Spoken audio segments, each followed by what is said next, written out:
Good morning, Raptor Freaks. Alexi Otts here. Thursday morning, the Raptors have beaten the San Antonio Spurs by 43 points on the San Antonio home court, and that is the biggest margin of victory on their home court ever in the history of the San Antonio Spurs losing. They have never lost by 43 points on their home court ever in the history of that team.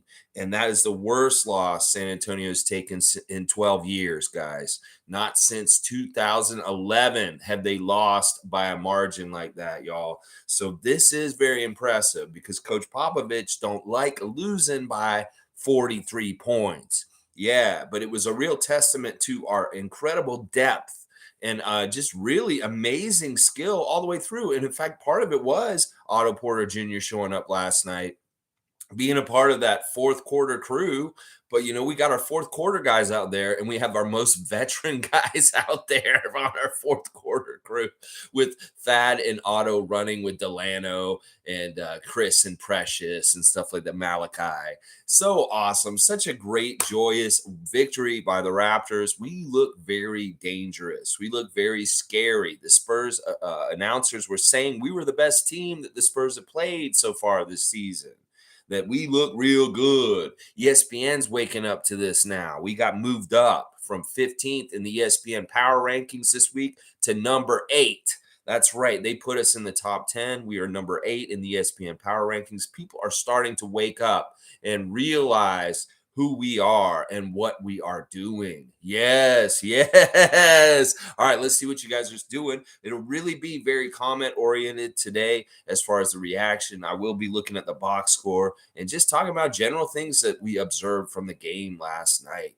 Isaac Campbell's here first, and he's saying subscribe for more winning. Win. That's right, winning. Yes. And now we get Dallas tomorrow night. It's going to be fun. Luka has this 30-point streak that he's on right now. Every game, his first 7 games of the season, he's scored 30 points at least. So he's doing something similar to Pascal on a higher level. Pascal getting all 20-point games. Luka's getting all 30-point games. But it'll be a good early season test for the Raptors to go up against Luka Doncic and try and stop him with our great and fantastic defense. Yes, I'm looking forward to this Friday. Dallas, baby, let's go. Logical Raptors Fanatics here. Go check out Logical Raptors Fanatics YouTube channel. MVP skills. Yes. He only did this in 3 quarters, y'all. He did not really play in the fourth quarter. He got a triple-double. He got another triple-double, his second triple-double of the season. And it's just badass. I love seeing this from Pascal, getting triple-doubles. He's actually going ahead and finishing them and getting them these days. So this is really good. Raymond Jacob is here this morning. Let's see what Raymond Jacob's saying. Good morning. Great past 2 wins, y'all. Serious, non-hating question. How many 30-point wins, 30-plus point wins do we have when Fred is on the floor? Well, we have many, Raymond. It's not like this is an exclusive, mutually exclusive thing or anything like that. We have had blowouts when Fred has been on the floor with us and stuff like that. Your next comment is not saying trade him. No, but change his role back to 30-plus point wins has showed me enough. 2 back-to-back 30-plus point wins. Well, listen, there is something that you guys have been saying about the Atlanta game that I saw even more of last night. The pace of the Raptors last night was insanely quick. Like how quick they get the ball up the court and they're trying to score right away is an amazing thing. Their fast break points last night were really, really impressive to me. They had 41 fast break points. And they really do get that ball off the rebound, the defensive rebound, and get that ball right up the court as quick as possible. And they are aggressive attacking the basket right now. Like some of this stuff they're doing is in seconds. Like they get the ball in the basket within like 2 or 3 seconds of rebounding the ball at the other end of the court. And there was a lot of up and down the court last night that was super quick. Like the ball would go one way and go back the other way and then go the other way. And it was so up and down the court. And these guys were running like crazy last night. But it was just amazing. I mean, the pace is very different. I am starting to open my eyes to see that there is something different about Scottie being point guard that is very different than Fred being point guard. And I like, once again, I want to tread very carefully here that Fred is a very honored and a necessary player on our team. But you're right, Raymond. His role may need to be changing very quickly or very soon, just from what we're seeing right now. Scottie has some crazy passing ability. And once again, Scottie is showing new stuff every single game. He did that little aggressive move that I've been asking for, that I know he can do regularly, where he dribbled down and put himself in the low post and bully ball and shot that ball right over the defender, and they couldn't do anything about it. That little Kawhi bank shot to the side of the lane that nobody can stop. He can do this all the time. And now that he can shoot the three and back up, this is the thing that I was saying this summer that is improved about the Raptors that's going to make them so deadly, is that the improved three-point shooting of Pascal Siakam and Scottie Barnes is going to be something that takes everybody by surprise.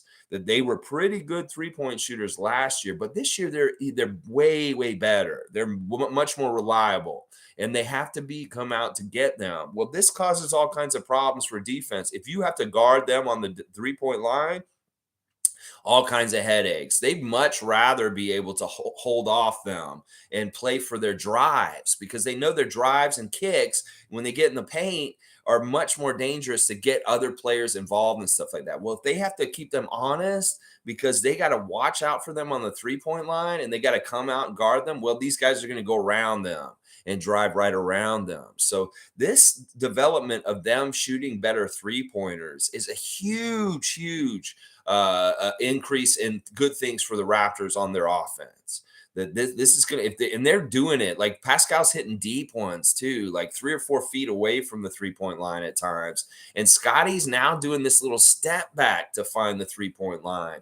They're very much making this a lot harder for other teams' defenses to guard the Raptors because of this development here. Yeah. Now, I don't want to talk about Fred too much today, guys. Let's really concentrate on the great stuff that the guys that played did last night. Freddie will get figured out, and he will be still a major important part of this team. Trust me. It's just we may need to adjust. Like Raymond's saying, I don't think it's out of the question to think about Fred being more off the ball, especially now that we've seen more about Scottie and what he's done in the last 2 games. But yeah, Fred is still a very important player to this team. He is absolutely fantastic for us to have in the different looks and the different kinds of players that we have on this team. He is very essential and very, very much a great weapon for the Raptors to have, no matter what. And just because Scottie's emerging and showing that he can do stuff as the point guard doesn't mean Fred is worthless or Fred is somebody that we can just cast away and stuff like that. There's so many different things that he adds to our team that make us a championship team, and that his presence on this team is good. An important part. Like, we would lose something if we lost him and stuff like that. But I think his role is going to have to change. That it's already the writing's on the wall. We can see it. It's in the games, the last 2 games we saw, and Raymond Jacobs sees it. Nameless is saying, freaks on deck, 100%. Yes, Nameless. You wild man. You were crazy in the comments. You're the best in some ways. I see you in other places. You're hilarious. Dwayne Greenridge, good morning, Raptor Freak. Dwayne Greenridge. Good morning, Raptor Freak family. What a win last night. Fantastic win. One of the most epic Raptor wins in history, I think, in some ways. Not really because of the opponent or anything, just because of the dominance, just because the overpoweringness of it. Like Popovich said after the game, he's like, our team has not seen anything like this. And I'm going to tell you right now, our team is not at the level to handle anything like this. And he had a lot of good, nice things to say about the Raptors. I knew he would. He was saying these guys are very long, they're very active, they're everywhere, and they really play well together, and they're switching like crazy, and they're doing all kinds of good stuff. Both him and Bates Diop had very nice things to say about the Raptors and the way we play and just how badass we are. And we really did look like it last night. Holy crap, so dominant in a couple different ways. And it was the talent that outclassed their side. They worked hard and they hung with us for a little while in the beginning of the game. It's crazy. I thought we were going to get bust them open right away because we were like really on top of them. And then they went on, they put their bench in, and Doug McDermott and those guys kind of led a little comeback, and they tied the game up in the first quarter after us jumping out on them. And there was a little bit of back and forth until the halftime. And then boom, in the second half, we just busted that game wide open and kept going. Like I was looking for a 50-point win. The maple syrup was out and it was poured on thick, maybe one of the thickest layers in recent history for the Raptors. Just put that lead on even tougher and bigger, because the starters, they did their part in making the lead. Then the middle bench did their part in making the lead. And then the end bench once again came in and showed a different kind of class and level than even like their starters to a degree. Like we're playing our end of their bench, and it's Jeff Doughton Jr., Delano Banton, Otto Porter, and Thad Young, and they are totally dominating their starters to a degree also, because they still had some of their starters out there to a degree at the end of the game. So yeah, our team is just really, really good. Really good. And we should be like, seriously, I bet you Popovich will look at our team and he said, I can see how this team will win a championship. Like, and that's the kind of person that you want gauging your team and really an honest assessment. You go ask Greg Popovich what your basketball team looks like. You think he doesn't know basketball? This man knows basketball. So it'd be very interesting to see what he thinks the championship chances for the Toronto Raptors are after the game last night. I'll bet you he would tell you that the Raptors could win the championship this year, and that he would tell you straight up. He's like, what I saw last night, this team could win the championship, is what he would probably tell you. And I don't want to. I want us to start thinking that way. The more and more we reveal this team as the season goes on, we're going to be something special, and we need to start thinking about the second one of these. That we are trying to get a second Larry O'Brien this year, and we are a real contender. That we don't need them to anoint us or write it in an article or say it on TNT. That we just are. And it's as more and more of the games get played this season, more and more people will wake up and realize this and be like, holy shit, yeah, they're dangerous. They're very dangerous. And we need to be thinking about them and what's going to happen when we have to play them more this season. It's going to be so awesome. Mike's saying, I'm going to left that one for somebody else. I got my first corrected a theory in chat, and the person was hurt by it and unsub. So yeah, it's such a fine balance, Mike. I'm telling you, you got to, like, for me personally, I try to be political on here, and I talk about politics all the time at the worrying the detriment of losing subs, because I will take a stand on some controversial subjects, and some people won't agree with me and stuff. But it's the same thing with basketball. You disagree with somebody and they were like, well, fuck you. I don't want to follow your channel anymore. It's crazy.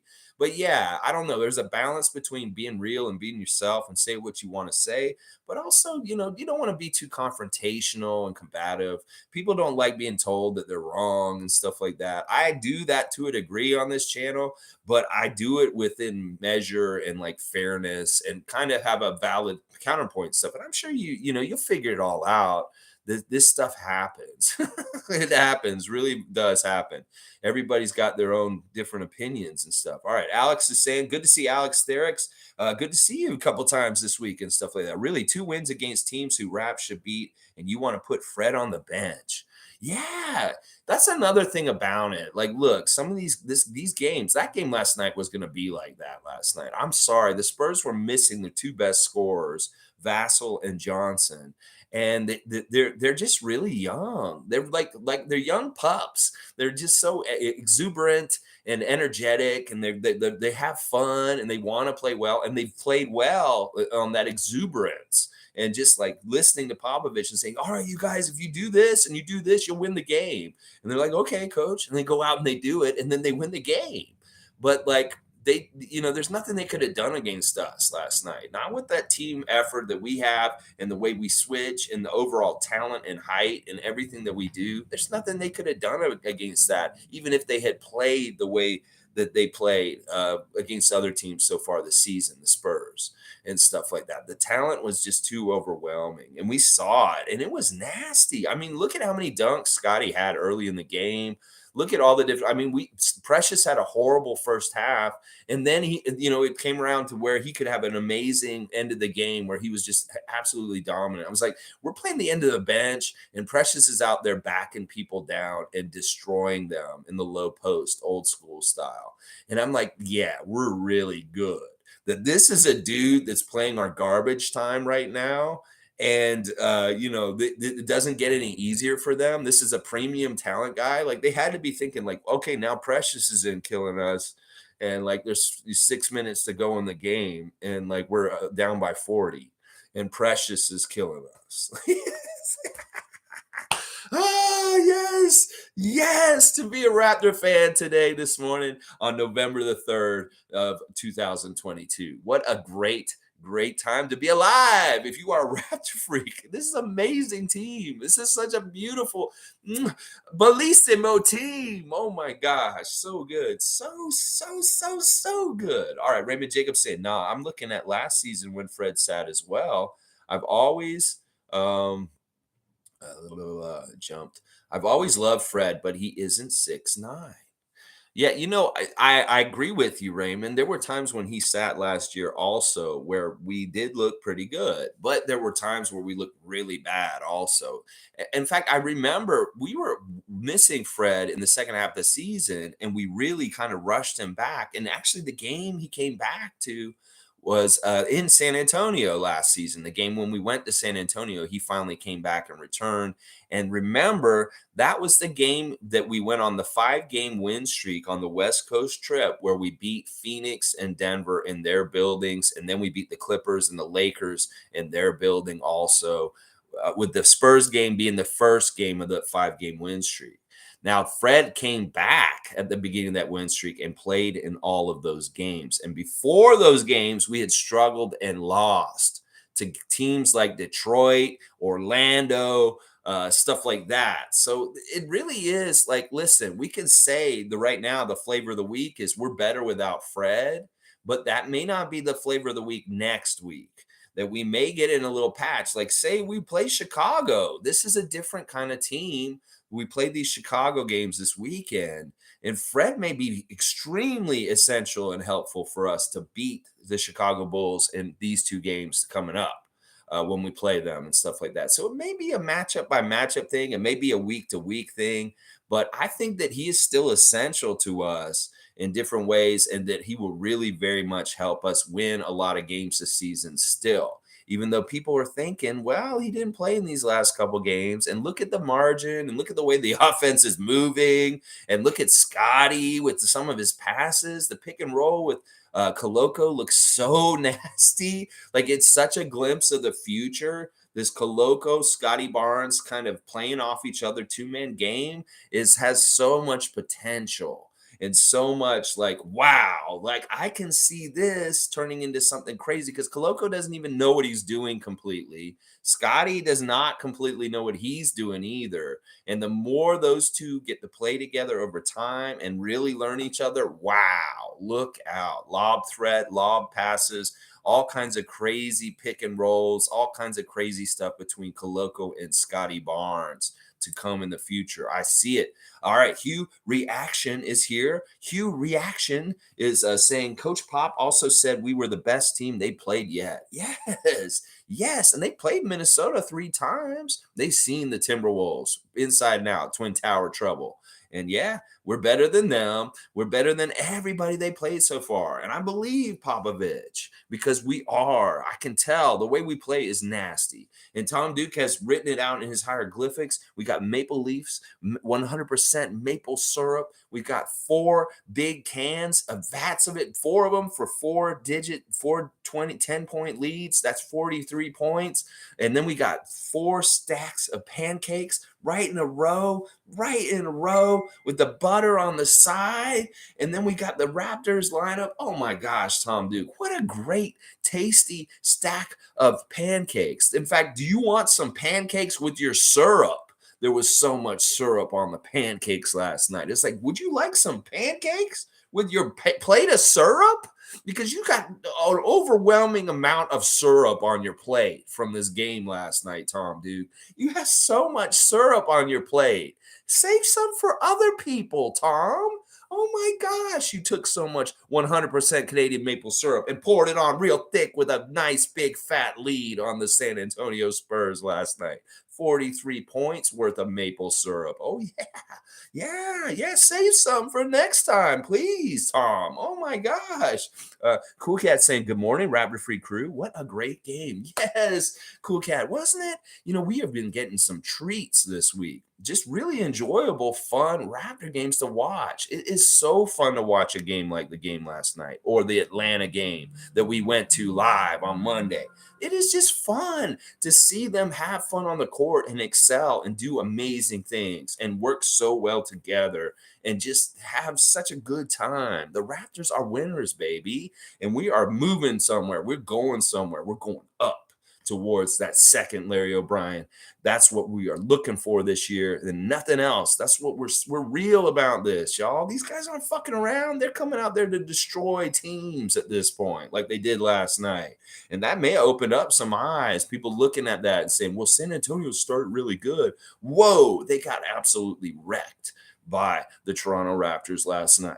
Nako the Nachos here. Good morning, Nako. Everyone came to play. There was one play when Koloko was battling with Jakob and another Spurs player, and he looked strong. Best players were Pascal, OG, and I can't decide between Gary and Chris.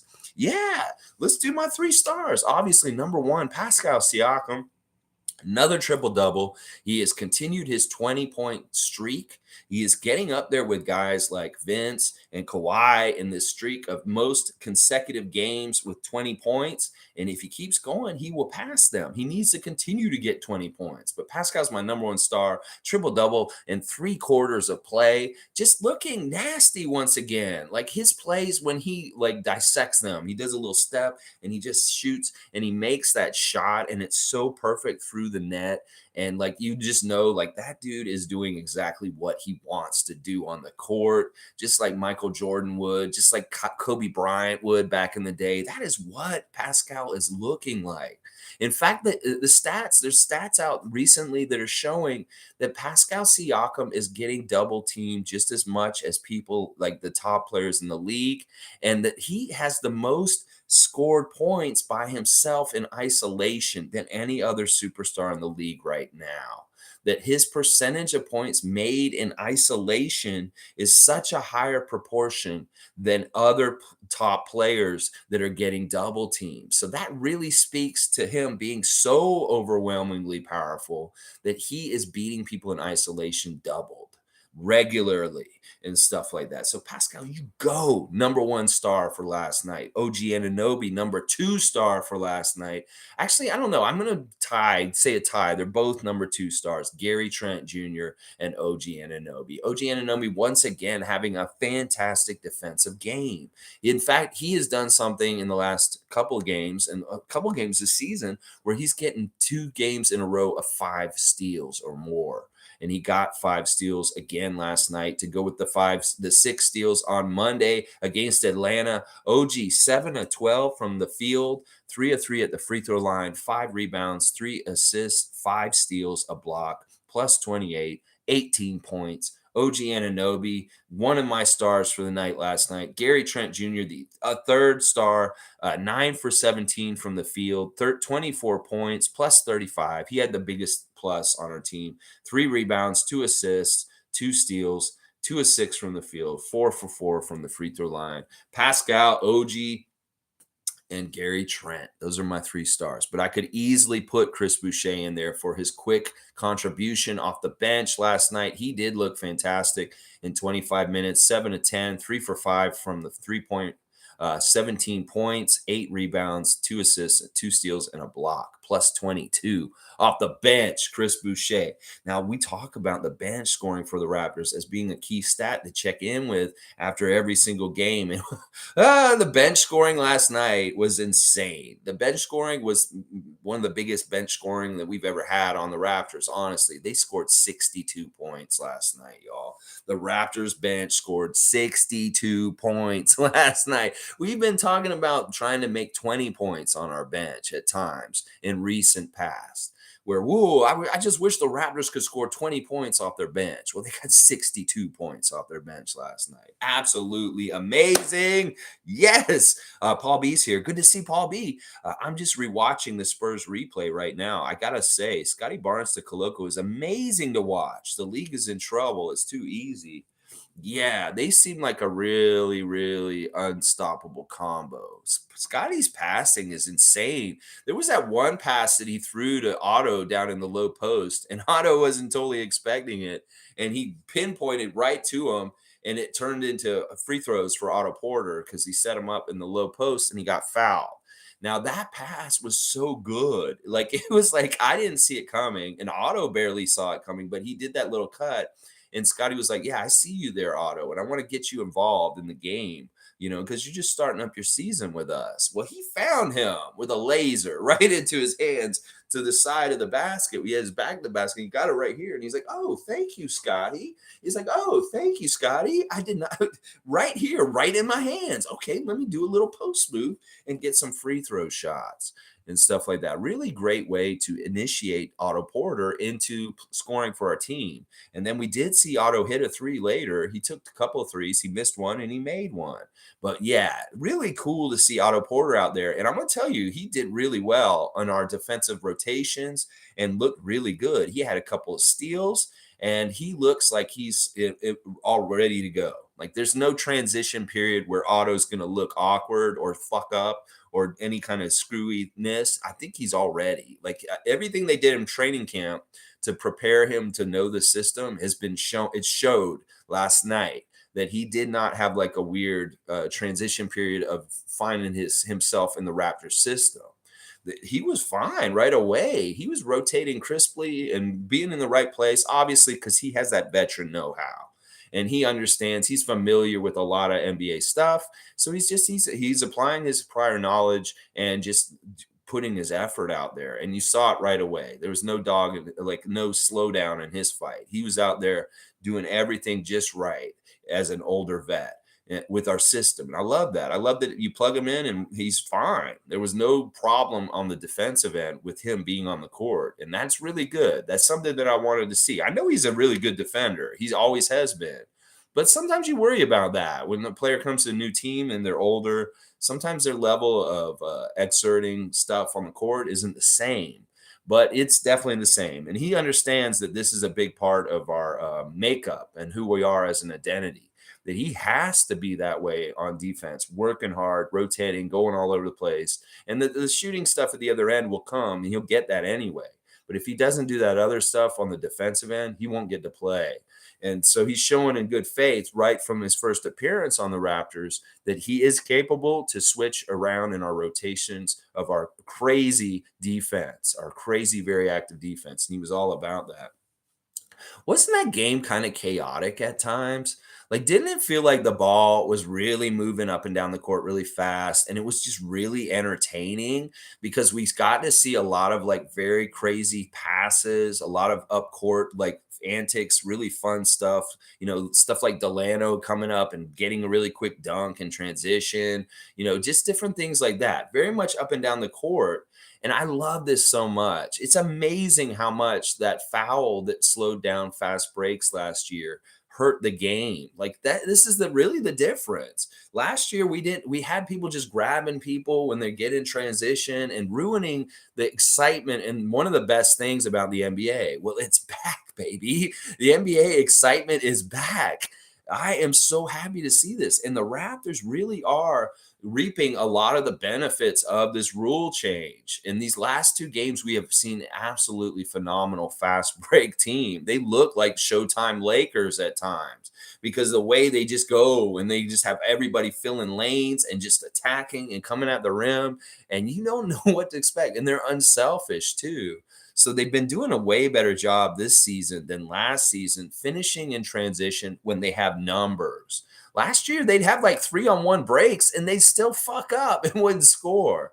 Well, this year, they're actually making those baskets. And I'm very happy about this because those are easy gimme baskets. You should be winning 3-on-2 breaks. You should be winning 2-on-1 breaks. But some reason last year, y'all would find a way to fuck it up. Well, this year you're doing a good job of making sure that basket goes in, and it's finishers like Delano Banton, Gary Trent Jr., Chris Boucher. These guys are really good at finishing in transition and quickness right near the basket, and I love that. We saw all three of those guys doing that kind of stuff last night.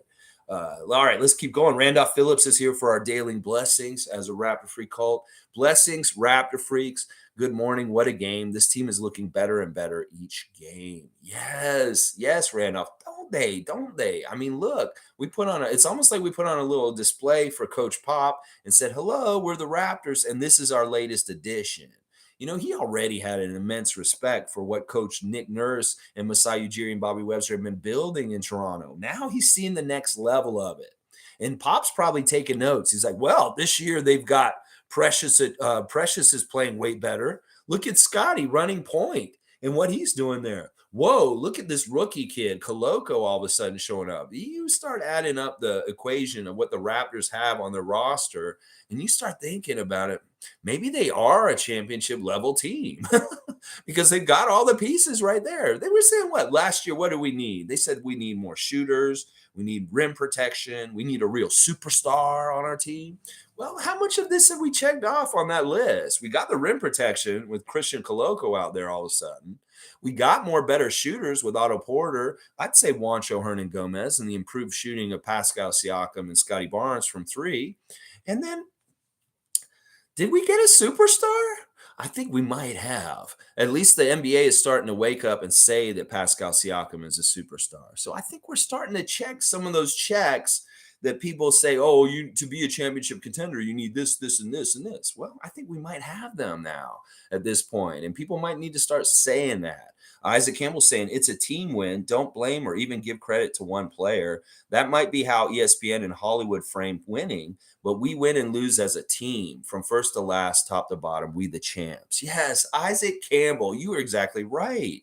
And that's what I want to say too, is like, just because some guys are missing sometimes, like Fred's missing right now, that doesn't mean that we should like say, oh, we won because we didn't have Fred out there. We don't know how Fred would have played in these last two games, as far as like, it may have been even better. We might have beat them by 50 last night. We may have beat Atlanta even better. Who knows? These were really good games for us to kick some ass and stuff like that.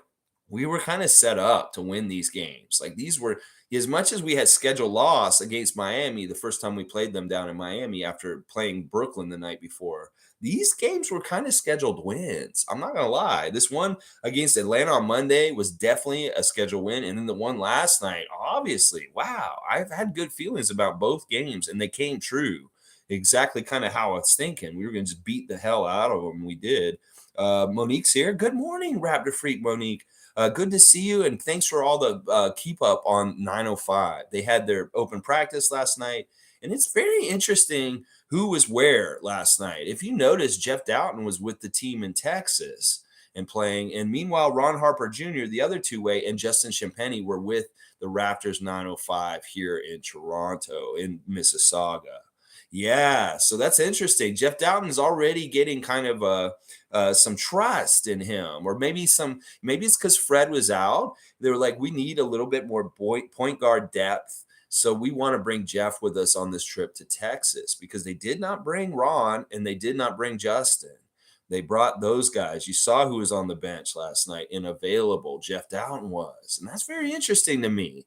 And it's kind of starting to, my prediction that Jeff Doughton's going to be on our playoff roster is looking very good, considering he's traveling with the team right now as the two-way and stuff like that.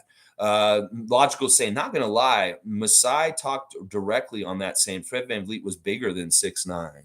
Yeah, see, we've said this, and I joked about this last season, that Fred VanVleet is honorarily 7 foot, And that last year, when we had no 7-footer on our team, I was saying that he was the tallest player on our team honorarily, is what I would say. And this is true. Nick Nurse has said the same thing. He plays bigger than he is.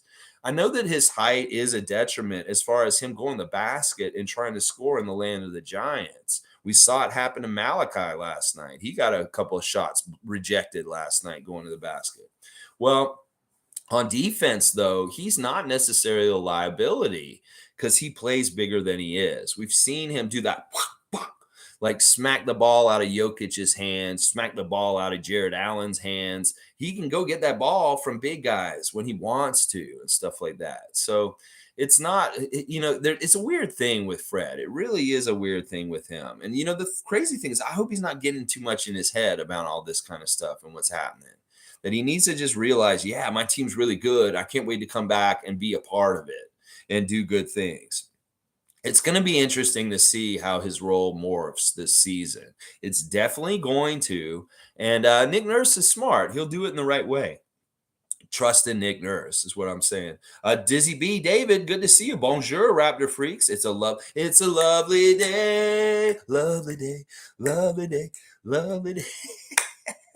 Lolita saying just one word from last night's game. Wow, Lolita, I know. Like, it's just so fun to see them like attacking the rim and the athleticism and the crazy, amazing stuff. Like when you see Precious in the open court coming down the court with the ball, he's not stopping. He's not going to stop. He's going to do a little hesitation, and then he's going to go right around the dude, and he's going to attack that rim. I have never seen such aggressive players on the Raptors as we have right now between Scottie and Precious and Delano and different people just getting into the paint and attacking. I've always wanted this kind of Raptors team. We've just been ineffective at getting in there and doing different things. Well, we've got the players that can do it now, and it's crazy because we got all kinds of them, whether it's Scottie getting in there and bully balling down there to get that bank shot, or it's Precious just going around people and attacking the rim. OG with what he's doing around the rim now with strength. I mean, the dude is getting fouled, and he is so strong. These dudes are falling off of him and looking like they're hurt, even though he's taking the brunt of the contact. And he's just standing there still after the play like, what happened? It's like, oh, it's a foul on you, OG, even though we had the ball. Oh, okay. And then he just goes to the other end of the court. He doesn't even care. But OG's hilarious. Last night, once again, in the post-game interview, he said he thinks he's the best defender in the NBA and that he wants to be Defensive Player of the Year. Y'all better start paying attention because look at what this man's doing right now.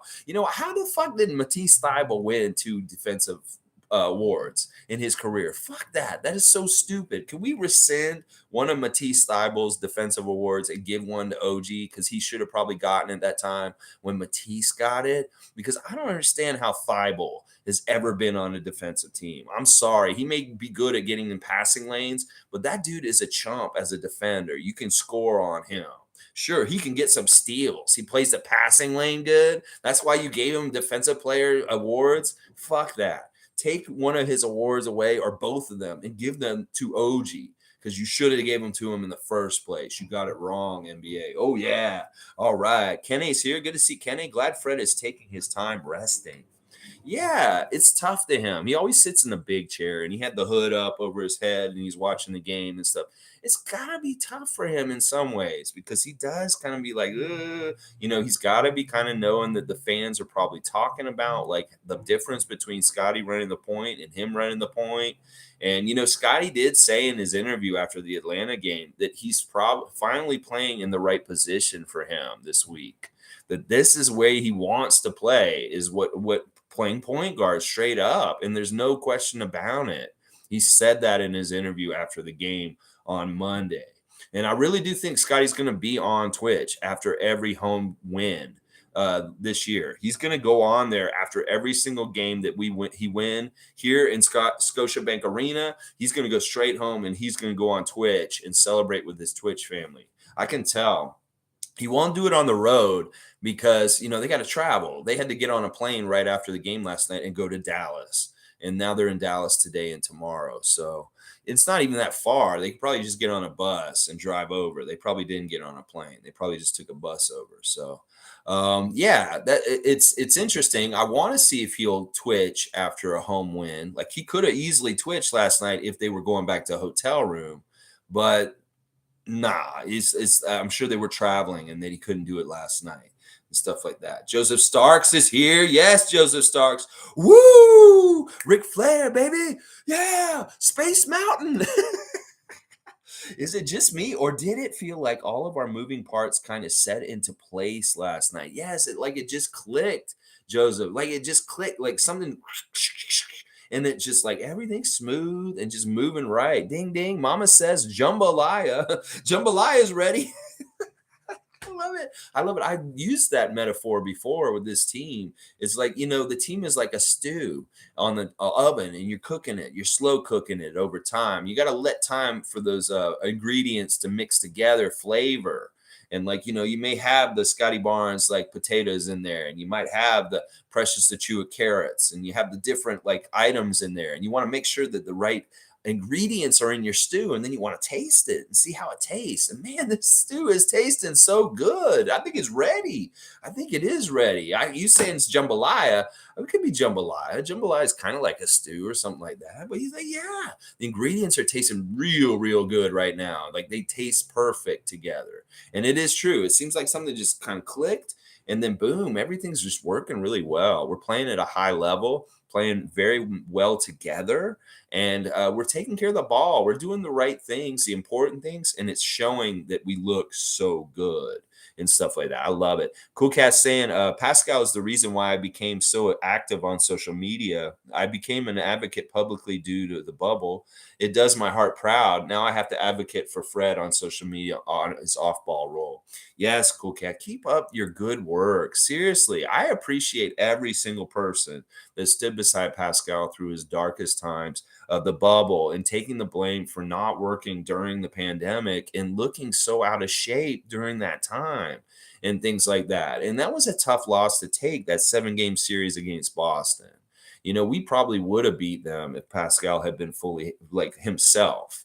But woulda, coulda, shoulda, and that was a very hard career lesson for Pascal to go through the fire and figure all that out. That is why he is who he is now, is that he doesn't want to ever go through that kind of bullshit again. And we appreciate, I know he does, and I know I do, you and other people like you that stood up for him in that ugliness, because there was a lot of ugliness that was basketball related, and then there was just plain racial ugliness that was messed up. And that's the thing. Everybody who stood beside Pascal and understood that he would get back to who he is and get even better like he is now, you are reaping the rewards of saying, yeah, we believed in Pascal. We stood with him, and look at him now. We can't be any prouder and stuff like that. I'm so, so proud of Pascal for overcoming the adversity and becoming stronger and a much better NBA player because of it. Because it is true. He's been through it, and he has come out the other end stronger and better. And I love it. Cool Cat's a real one. She stood beside him in his darkest time, and now she'll do the same for Fred.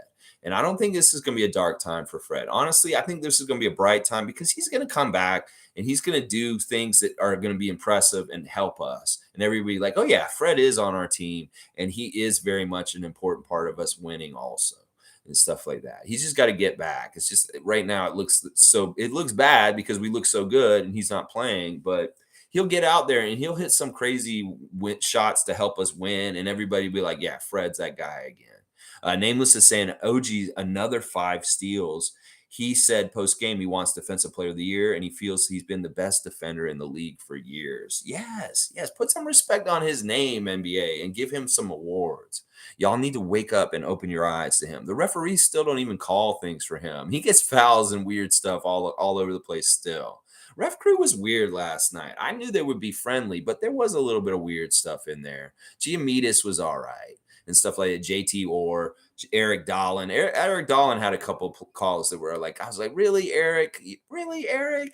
But for the most part, obviously the referees were not a factor in the outcome of the game. But, there was a couple little funny stuff in the middle, but it wasn't anything that really mattered. It was kind of like, okay, fine, ref. Go ahead and refs going to be refs, basically, kind of stuff in the middle of the game that didn't really matter, which was good. Hugh reaction. I'm going to call you Hugh Morris.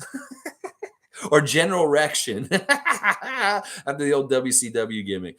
Just don't forget, when Pascal was going through his struggles, everyone wanted him out and were saying the Raptors played better without Siakam. Now the narrative changed. Yes, I don't know if people understand that players go through ebbs and flows, ups and downs, that they have different periods of times in their career where they may be struggling, and then they have periods where they're like absolutely flourishing. So it's like that's what everybody needs to understand is there's perspective. It's like that's so important that people need to have perspective and not throw away good things just for short-sightedness and stuff like that. And this is a very good example of this. You can apply this to other things in your life. Maybe you're overreacting to something in the short term too much, and you're getting rid of something really good in your life ahead of time that you shouldn't. Think about how that might apply to you in your own life because you're being a little hasty. Maybe it's something that is, kind of annoying and you're like, I don't want to deal with it. But if you do make that change to it, you cannot change it back. And it may be a huge mistake and you regret it later. So that's what I'm saying. Have perspective in your everyday life about making flash judgments about certain things so you don't pull the trigger and make a mistake in your decision making just because of a moment of uncomfortableness, that you could just weather that storm and everything would be fine, and even better things sail on. That's what we're saying about Pascal. Is he was in a tough time. We need to weather a storm with him, and now smooth sailing, and we get to enjoy it. Mike saying, laughing my fucking ass off. Cat, I did the same thing on Twitter at the same time, and we have the proof. I was fully behind P, and everyone that wasn't has to live with that. Yeah, they're not going to be any repercussions for these people, and they'll be the same people that do this to Fred right now and stuff like that. It is what it is. It's just that, they know deep in their heart they're not real ones like you guys are for being real and sticking by the team through the hard times. That's right. I was there too, defending them too, to a degree and stuff like that, for sure. I've always had this attitude about the Raptors and trying to defend them, whether it's whatever era it is. It depends on the era, though. Some guys I wouldn't defend because they weren't as committed to us, or in some ways. But for the most part, I usually try to defend the Raptors players throughout the history of time. Patrick Douglas saying there is a difference with Scottie at the point guard spot. Yes, but it's matchup based. Again, OG was essential for what we have, and what we have as a team. Yeah, OG's defense, absolutely fantastic. But we saw a lot of different guys doing impressive defensive things in different ways and stuff like that. I love that little steal by Kem Birch. He did the little steal in the backcourt and chased the ball down and dunked it. That was cool. That's usually kind of a Gary Trent or OG Anunoby move. To see Kem Birch get one of those steals and a dunk was so fun. I was like, oh, it's this kind of game. Kem Birch is getting a pick six and taking it down the court and dunking it. That's awesome. So awesome to see. Let's see. Yeah, there is definitely a difference with Scottie at the point guard. I will admit, it looks like it's way more up tempo and he's making faster decisions. The other thing is that he's really daring with threading the needle and like getting the ball really just difficult passes into the paint and stuff. Like some of this stuff, some of these guys aren't exactly totally ready for the ball, it seems like, because he's making such difficult passes through traffic. So I don't know. Scottie, you know what he did last night? And I hate that he does this, but it is his signature move, and it is something he's talked about on his Twitch. It's something that he does. He did it to Jakob at the very beginning of the game. He did the look back dunk where he got the ball and he has so much time before the defender gets to him. He looked at him. He turned and looked at him, and then he turned and dunked it.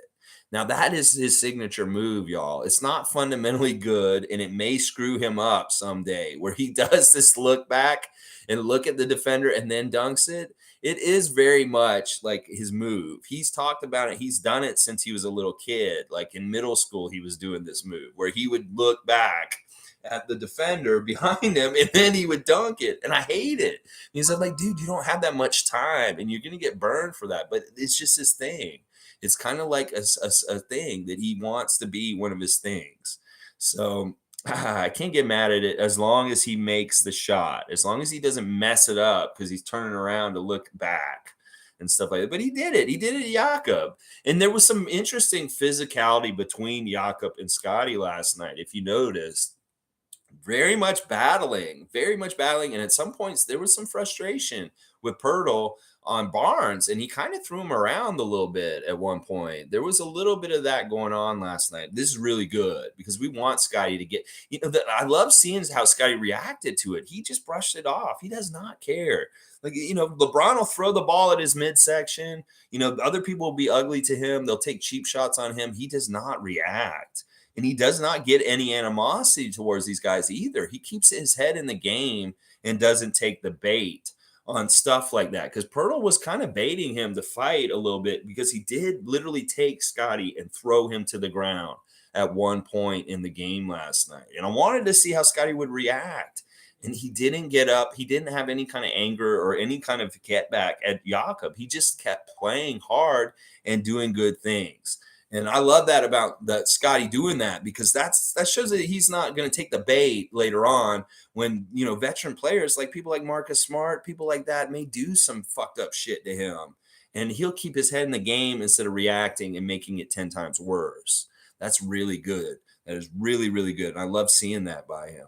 Stuff like that. All right, let's keep going with y'all's comments. I love it. Monique saying, Christopher Joseph Boucher, wake the league up. 17 points. Chris Boucher, yeah, they were kind of like maybe going to put him on the after game interview with Pascal because he kind of, who we're going to pick is what they were saying. Matt Devlin's like, who are we going to put in the interview, guys? Like, who is it going to be? And they're like, well, it should be Pascal because he got the triple double, but it could have easily been Gary. It probably could have been OG. It could have been Chris Boucher. There's quite a few different Raptors that could have gotten the interview at the end of the game last night and stuff like that. But Chris was one of them. And Chris is badass. Everybody's saying today, wow, he's so essential to this team.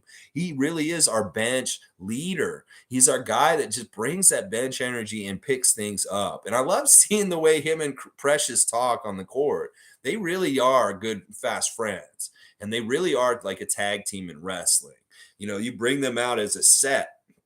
They play together. And when I saw a little bit in the game last night with Precious and Chris communicating, and Chris really does have a good shorthand with Precious. And they do have a connection as far as playing together as a tandem out on the court and stuff like that. It's so cool to see that kind of relationship between the two of them and them working really well together as the bench mob. These two guys are the beginning of the bench mob on our team this year. Definitely. Boucher and Achiuwa. Nacho the Nacho saying Gary or Fred is probably going to have to go to the bench. I don't feel great about either of them being forwards. Still good problems to have. Offense also looks fantastic. Yeah, these are great problems to have. We don't have bad problems. That's one of the things the San Antonio Spurs announcer said. It's like, this team plays really well. They play together, and they don't have any of the dumpster fire that the Nets and the Lakers have. That literally was one of the things they said. They didn't say dumpster fire. They said all the problems that these teams are having, and the Raptors are so good. They're talking about us being a top team that has no problems. And that is good stuff. Now, I don't know which one of those two guys would come off the bench, because in some ways it is true. Koloko starting is bringing some really interesting things to our starting lineup in different ways. And that may be part of the reason. That may be more has to do with it than Fred not being there. It could be that Koloko starting is the factor that has been a big part in these blowout wins this week. That these are the two games that Koloko has started. So think about it that way. And then maybe you're right that either Fred or Gary needs to give up their starting role to Koloko, and one of them needs to come off the bench and like that kind of thing. I don't know. I don't know. That's really tough decisions. And they're going to have to figure it out, though. They're going to have to figure it out. Nick's got some tough decisions to make, but I know he'll handle it right, and we'll figure it out. It's going to be fun. I want to see who's playing on Friday. Luka Doncic. Is Fred going to be back for that game? He may be helpful in that game because they do have a couple of guards on that team that can be troublesome. So Joseph Starks is saying, finally, Lex, finally, Lex, see it. Being adaptive and thinking ahead is the fabric of our team. Thinking critically, talking critically about all our parts is what makes us unique and better team first, never complacent. Yeah, I agree with this, Joseph Starks. I just don't want to get ahead of ourselves with Fred and like don't overreact about it. Like he is so good to this team and an important part of this team and stuff like that. But I agree, you're right. We're adaptive and we change and we go with what's working. And hopefully, what we've seen this week can be still melded together with Fred VanVleet in the lineup and have the same kind of results in different ways and stuff like that. But yeah, they're definitely not complacent. I mean, we just, what it is, the Raptors are not missing with general manager moves. That the GM Bobby Webster and Masai Ujiri have not fucked up in any kind of way. They hit home run with our last two draft picks in the last 2 years, Scottie Barnes and now Christian Coloco. These are home runs. These are absolute home runs, grand slams. And a pickup like Otto Porter, that seems like a home run also. We having Precious Achiuwa in the trade for Kyle Lowry, that's a home run. It's like we have all these home runs. OG was a home run when we drafted him late just because he was injured out of his last year in Indiana. That's a home run. Pascal is absolutely a home run. Fred is a home run. This is the thing. We have so many home runs. On most teams, you do these moves, you have the personnel you put on the team, and there's some duds. Every single thing we do. The Gary Trent trade for Norman Powell was a home run. That's the thing I'm saying is like these guys have not missed on their general manager moves, and we're seeing the rewards of it at this point. It's just so overwhelmingly good, and the potential for growth and getting even better is insane. Is absolutely insane. It's because these guys don't miss in the general manager office. It's crazy, so crazy. Oh my gosh. Tom Duke is saying Maliki. Maliki is going to be a problem for other teams some night soon. Yeah, he did fine last night. I mean, I think that Flynn did a good job in the bit of time that he got out there. He hit a couple of threes, and, he was 3 of 5 from the field. He had a nice little lay-in also, 8 points, +6, 2 assists, 2 rebounds in 10 minutes. Just nice little solid time. It was weird that he wasn't getting into like the rotation in the game when it mattered. He got in the garbage time later, and that they were going to Delano as the backup point guard off the bench in that situation. It was interesting. I was wondering if Jeff Dowtin, when he was going to get in there, at what point in the pecking order. He was the very last guy to get in. And then, they quieted some of this doubt about Thad Young, the stupid shit with Josh Lewinberg and other people worried about Thad not playing. Well, he got to play a big chunk last night, and he was actually, only 8 minutes, but he got 5 points and 2 steals, 2 assists, or 2 rebounds, 2 of 4 shooting. Thad Young was very solid in the little bit of time he was out there and stuff like that, playing late in the game. And I mean, he's ready. He's a pro. He's been in this league for so long. He has to be ready at any time, but there's no guarantee he's going to play every game.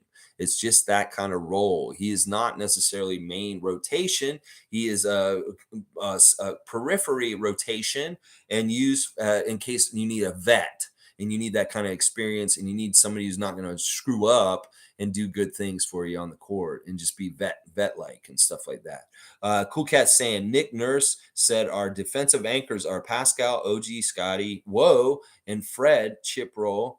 Coloco, the rim protector difference. Man, we are not to play with. Chip run next year might be possible. I say it's this year, Cool Cat. Don't get it twisted. We can do this year. Why wait? We're in a good place at the end of the year. And our record's good and we have good seeding. Look out, because we have so many different kinds of weapons. We have different role players on this team. Sure, we look like a bunch of 6'9" guys on paper and maybe on the court, but these dudes are all very different.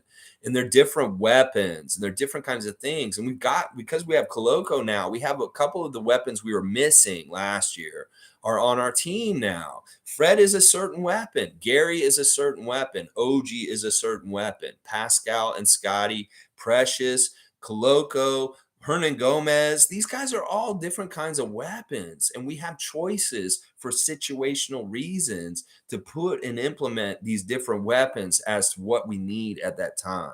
and that we have that versatility and depth even. Like, we have a certain kind of weapon, Pascal, and he's in foul trouble and he can't play. Well, then OG can step up and kind of try and be the guy who carries water by scoring a lot of points for us. We saw that in a game where Pascal wasn't available. OG stepped up and kicked some ass in the preseason.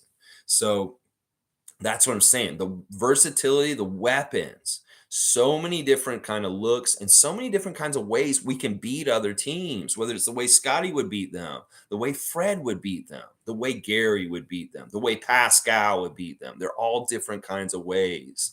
And that's what I like about it, is that they don't know, or they could guard us against certain things. Okay, we're going to really double down on Fred and make him look bad. That's what Philadelphia did on Friday night. They really keyed on Fred hard and really stopped his water. Well, they can do that, but hey, maybe all of a sudden Scotty's popping up and scoring all these baskets, and then they got whack-a-mole. They got to just try and whack all the moles down while they're popping up on them all over the place, and they can't stop all of them. That's the strength in us. Also, is sure we could maybe go stop Harden and Embiid and hopefully Maxey, and that'll totally stop the Sixers. There's like 3 guys. Stop those 3 guys, you probably will beat them.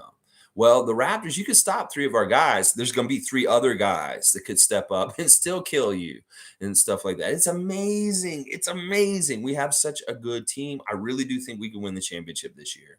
Nameless is saying, Koloko with that defensive prowess and blocking ability is not fair for the league. It really is not. He is a whole other dimension to our defense that is just nasty. They hated our defense already last year. Now we've got a roving shot blocker that can block like crazy shots. Nobody wanted that on the Raptors. You think anybody wanted a rim protecting big mobile shot blocker like him all of a sudden on our team with all the things we were already doing last season? No, they did not. And they just made another level of hell for other offenses when they're playing against the Toronto Raptors. This is like we have the levels of hell. You got your perimeter defenders, Fred and Gary, going to steal the ball from you and just hound you. Then you got your middle guys like OG and Pascal stepping into passing lanes and just stealing the ball. And then boom, you get past that, you got to deal with Koloko near the basket. These are levels of hell for NBA offenses. And nobody wanted Koloko on the Raptors except for the Raptors and us, Raptors Nation, because they hate this new development of the new level of hell that we can present to offenses with Koloko roving around down near the basket. It's amazing. I love it. Isaac Campbell saying Raptors are playing well these days coming out of the half. It's got to be because we are playing deeper this year. Last year, we lost track of too many games starting the third. That's different now. This has been a historic problem for the Toronto Raptors franchise dating way back. The third quarter flatness. And I've blamed it on different things. I blamed it on the guys just aren't taking it seriously enough, and the other team comes out and gets a jump on us. I blamed it on the fans not being back in the seats after halftime.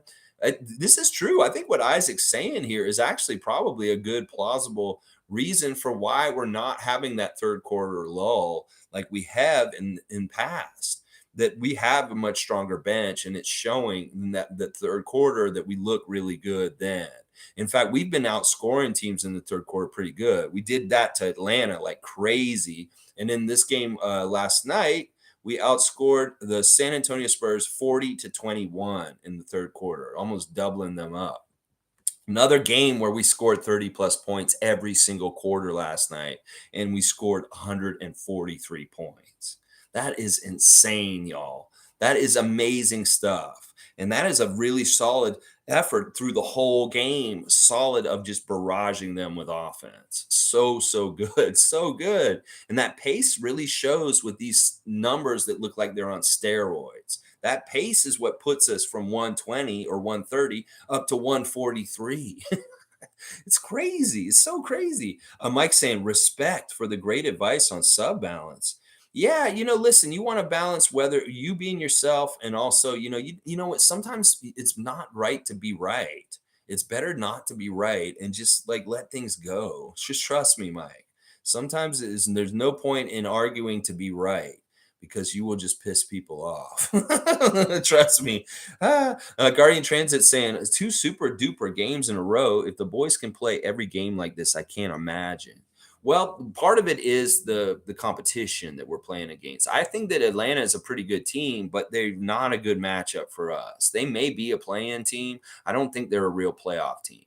They may be a play-in team, but they don't match up well with us at all. They do probably not want to have anything to do with us in the postseason. If they do, they're fucked. Seriously. Now, as far as San Antonio, they really are one of the worst teams in the league. They had a really good record going into last night, but that was really more of who they are, is how we played them last night. They're playing with such a gutsy young energy, and that's how they're getting by. But they're not going to be a good team. They don't have the right talent to really compete with most of the NBA in this league. And there really was a different tier of NBA team between the Raptors and the Spurs last night. There's undeniable that the talent level was way, way above theirs. And it really showed with like some of the skill set that our guys were showing, whether it was Scottie with his passing and him playing point guard, was Precious with his back and down, low post stuff. Pascal being a surgeon, executing the way he does, OG with his plus defense, doing it. We really do have a crazy surplus of talent compared to them. They have guys that are just trying to figure out their roles in the league. Well, have guys that are showing stuff on new levels of aptitude and skill, offensively, defensively, that are crazy, amazing. So good. So good. Monique saying Ron Harper did great in the open practice. Yes, I heard that Ron Harper Jr. hit the clutch shot to win the game for his team in the open practice yesterday. That he hit the big three to win, hit his team to win in the 905 open practice yesterday. You go Ron Harper Jr. And then he was getting on to Justin Champagny for eating a meal without a beverage. This is like a new fad or something. I'm old. I don't get this stuff.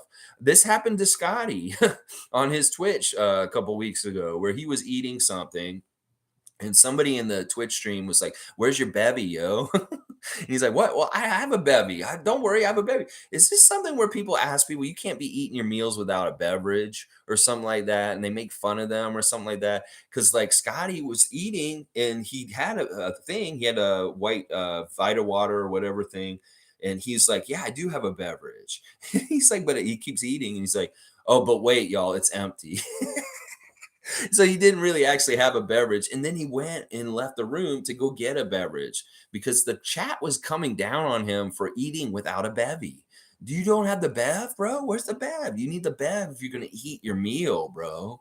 And like this has been going on for some, I don't know if this is a young people thing or something like that right now, but Ron Harper was giving Justin the business for eating a meal without a bevy last night in the dressing room. So this is something weird going on about talking about eating meals without beverages. Just make sure you have a beverage while you're eating.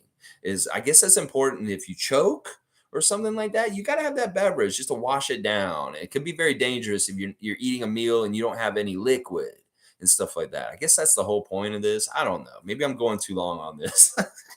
But it happened on Scottie's Twitch, and he had to rectify it really quickly. He's like, "Oh, chat, no, I got a beverage." It's like, "Oh, this is the end of the world if you eat a meal without a beverage, Scottie. Oh my gosh, don't do that." So silly. Nameless is saying, "I have no opinion on whether or not Fred should start. I'm leaving that one to greater minds and staying away from it." Yes, Nameless. Trust in Nick Nurse. That is the way to go on this. Let's just be pleasantly surprised. Let's just be like, you know what? I'm watching a movie and I don't know what happens next in the plot. I just want to stick to watching it because it's exciting and I want to see what happens next. This really is what's going to happen here. And once again, the more we stay away from a scarcity mindset in general when it comes to the Raptors, the better. It's an abundance mindset. There's enough for everyone, and everyone can excel, and everyone can do good and have success. And that nobody needs to be excluded from that on this Toronto Raptors roster. There's abundance. There's enough for all. There is not scarcity where, ooh, these are my minutes and they have to have these minutes. These are my points and this is my role and stuff like that. There's none of that. There's abundance for all, and they will find good things for everyone, regardless of whether their role changes or not. And stuff like that. Lolita is saying Raptors is a well-balanced team. The vets with the young ones. The best part is they like and respect each other. Go Raptors. You know, that is part of the thing that people really love in today's world with so much divisiveness, so much against each other, so much ugliness in that kind of way. To see such a team that is so solidly a unit and together is fun. It warms your heart. It makes you feel like, okay, maybe there are some idealized perfect things in this world, like the Raptors team and the way that they're run and the way they think. We love the functionality. We love the success. We love the different things about them because they're doing it the right way. And they're a beacon of hope and light in this crazy fucked up world where people are cheating and lying and stealing and doing all kinds of fucked up things for their own gain. We see an example like the Toronto Raptors franchise that does it the right way. We see things like the Nets franchise. We see things like the Suns franchise. And we're like, we're doing it right. And we're getting rewarded for it. And that is something that we still want to believe in today's world. That, people that are fucked up and cheat and lie, they get theirs in the end. And we want to believe that. And when you do the good hard work and you do things the right way, you want to see them succeed also. So in some ways, that's part of the reason why we love the Raptors so much, is that they're a beacon of justice and hope that the right things happen to the right people by doing the right things and stuff like that. I love it so much. And the camaraderie is such a joy to watch. The friendships between players, the fun that they have, it's amazing. And you feel like a part of it, and you share the joy with them. The brotherhood, the friendship, the camaraderie on the team and stuff like that. All right. Mr. Rection is saying, what makes Pascal MVP numbers even more better is the fact that there are 4 other players on the team that need to get fed.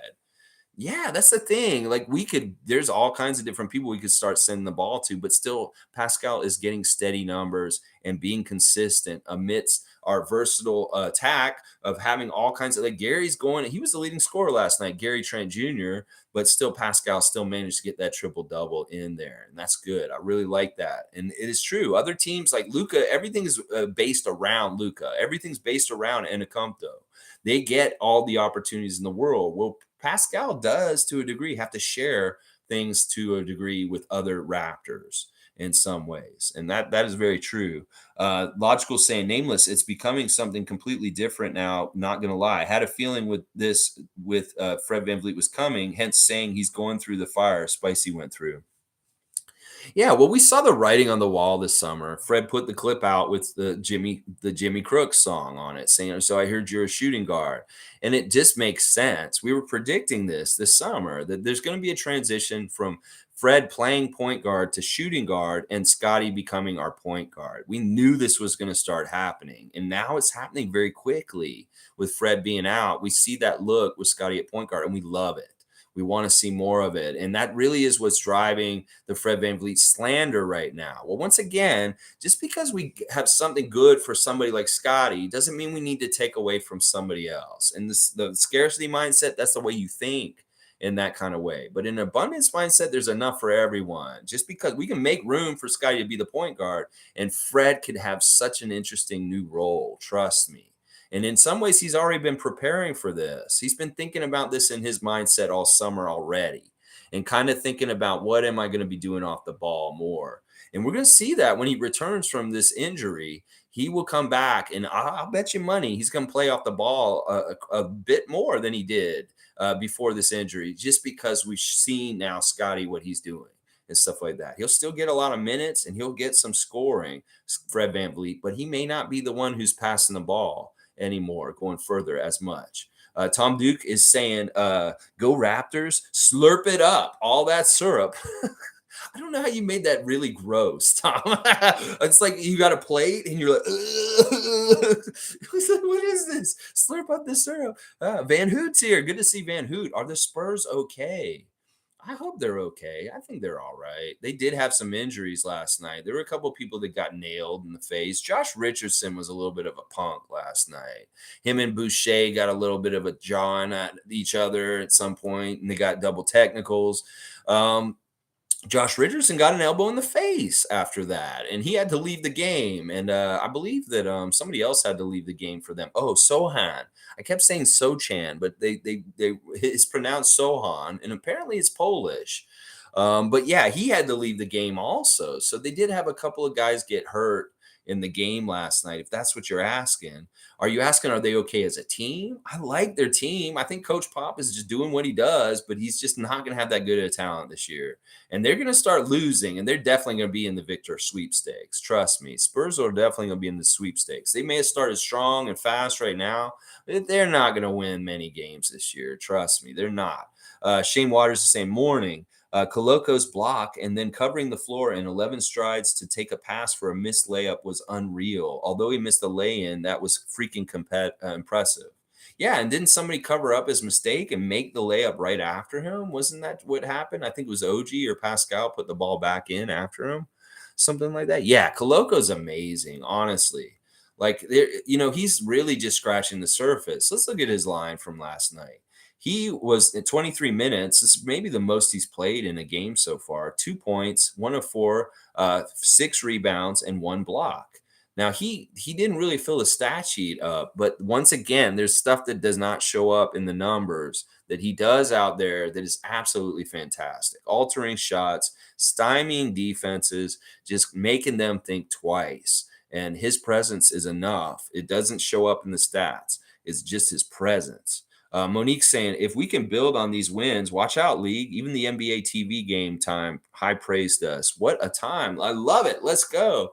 All right. Like, I do love this too. Like, in some ways, when the mainstream media in the NBA starts to recognize the Raptors again, it does make me feel good. And there's been particular times where this has happened. In the Vince years, there was a little bit of this. There was some times with Kyle and DeMar during their eras, and obviously the championship year. But yeah, we had not always gotten the respect we deserve. And now that the media is actually giving the Raptors some respect this year, that may actually be foretelling that we are going to be very successful this year, because they wouldn't give us any attention unless they feel like they might have to eventually. It may be like, okay, yeah, the Raptors are the Raptors like they were last year, but no, something's different about them. And maybe we should actually be talking them up, because we don't want to look stupid by the end of the year and like we had a blind spot and didn't realize the Raptors just came from out of nowhere. So maybe they're doing it early right now to say, yeah, okay, yeah, they didn't catch us by surprise. We were talking about them at the beginning of the year, Pascal this, and they're really good and stuff like that. So I think that that's part of it. And maybe that does show that our team is way better than some of the Raptor fans think, and that we are a real championship contender, like a serious contender that people need to be looking out for and watching out for, stuff like that. Let's see. Nameless saying Pascal, OG, Barnes, Coloco, honorable mention, my 3 stars. This is a recording. I mean, those are great picks. I mean, I would have put Boucher in there with them. And I really like what Precious did late. Even though he didn't have a good first half, his second half really made up for it. He's 4 for 9 in the end. He missed all 3 of his threes. But once again, perfect at the line, 4 for 4. Precious really has been the most improved free throw shooter from last year. 6 rebounds, an assist, a steal, a block, 12 points, a +6. I like that, because Precious had a really bad first half and he was kind of holding his head a little bit, and because everybody else was doing so well and he was not. Well, I'm glad he got in there for the second half and just kicked ass and got himself a good stat line that made him look good too by the end of the game, because he didn't look good at the half. He was like 0 for 6 at the half. So that means what? If he was 4 for 9, he was 0 for 6 at the half. That means, well, no, that doesn't make sense. He was 0 for 5 at the half. He made all 4 of his shots in the second half to be 4 for 9.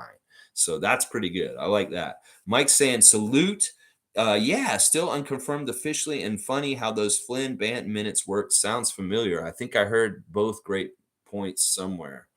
Banton is such a great finisher, and he obviously fits with our 6'9" vision and the switchability and stuff, that he may have more of a future with our team than Malachi, just because of his height. I hate to say it, because he just looks so good. And the way we've been playing with Fred out, part of the thing that's been so impressive is we really have been going positionless for longer percentage of the games. The very bit of time when we get Malachi out there is really the only non-positionless player we played last night. That Flynn was out there for 10 minutes, and I guess Doughton, we should include him also. But Gary, I kind of count him as being positionless just because he fits with it so well. But we really are playing that big lineup for more percentage of the last two games. And that may be part of what's happening, sure. And then that would say, yeah, well, then Fred doesn't really fit this.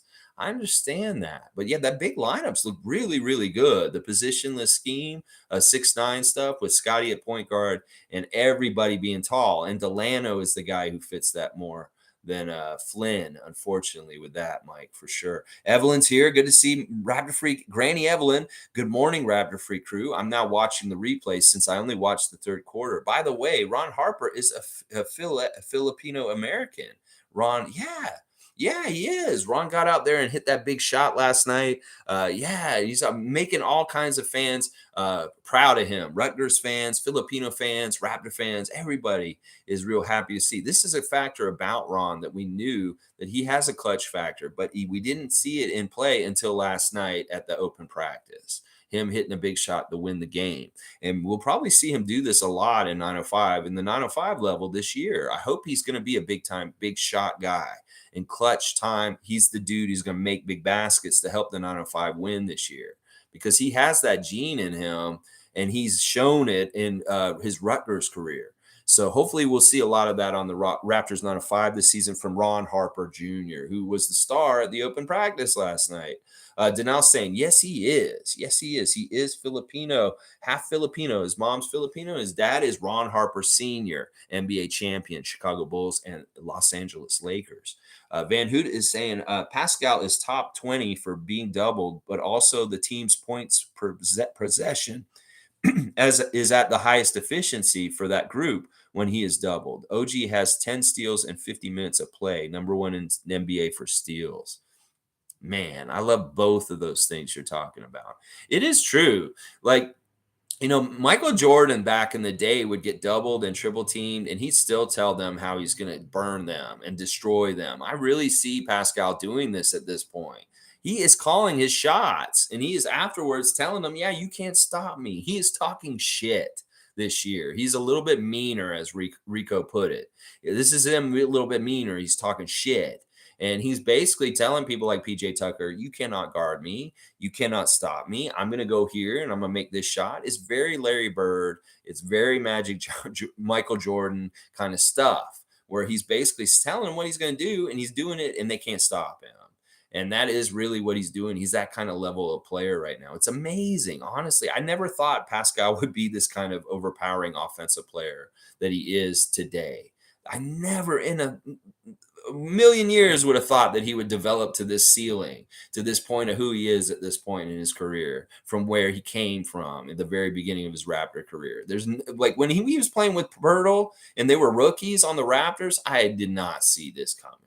I see stuff happening. I can see good things and good players when they're young, and I never saw any of this in Pascal. This is all came completely out of the blue over the years. Seriously, like it's amazing. And it's so smart of the Raptors coaching staff to really start instituting this ball handling in him early in his young career. That part of the reason why he's a point forward right now is that was a project that Nick Nurse and the crew put on him, that we want to make you into a ball handling forward.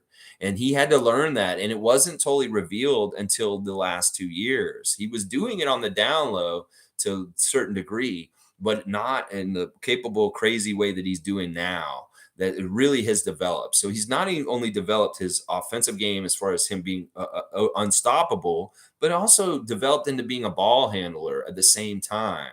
It's like some guys will just be happy to get one of those kind of skills developed in their NBA career and be really good at it because that keeps them around. Well, he's excelling in a couple different areas and getting better. We don't even talk about how his defense has gotten better and better over the years because it's an afterthought with all the other things that are so apparently much better. His defense has gotten better. His three-point shooting has gotten better. His passing, his scoring, it's all gotten better and stuff like this. It's crazy. Lolita's saying they are accountable to each other. Point of fact. Siakam says that Scottie was mad at him when he missed a play. I love it. Scottie holding a Siakam accountable. Laugh out loud. For sure. Scottie is like this. Like when he plays NBA 2K23, he really gets on to Lloyd, Nardo, John for fucking up. Like he gets onto them. He keeps them accountable in that game. And it really shows his attitude about a teammate and being on a team and stuff.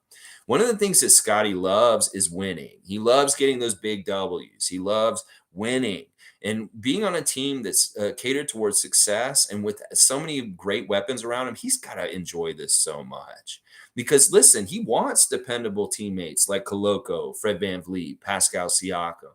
Because when he doesn't have them on NBA 2K, he gets so frustrated. So I can imagine him playing for a team like if he had been drafted by Orlando and we had gotten Suggs, and that had been the way it had happened, he would be so frustrated and he would not be enjoying his NBA career half as much as he is in Toronto because he may have teammates on his team in the Magic that he can't depend on, that he knows doesn't have his back necessarily in certain ways, like Gary Trent has his back to be a bucket, like Pascal has his back to be like a very overpowering, a lead offensive player for the team. He is very critical of his teammates. And yes, he doesn't have to be so critical of the team that he's on right now because they excel and succeed so much. It's easier for him. So he can be real nitpicky and say, yeah, we did this perfect 9 out of 10 times down the court, but this one time we went down the court, you messed up, Pascal. And Pascal can be like, yeah, okay, Scottie. And like, but you're right. And it is true. These guys totally hold each other accountable. And that is part of the reason why they're playing so perfect right now.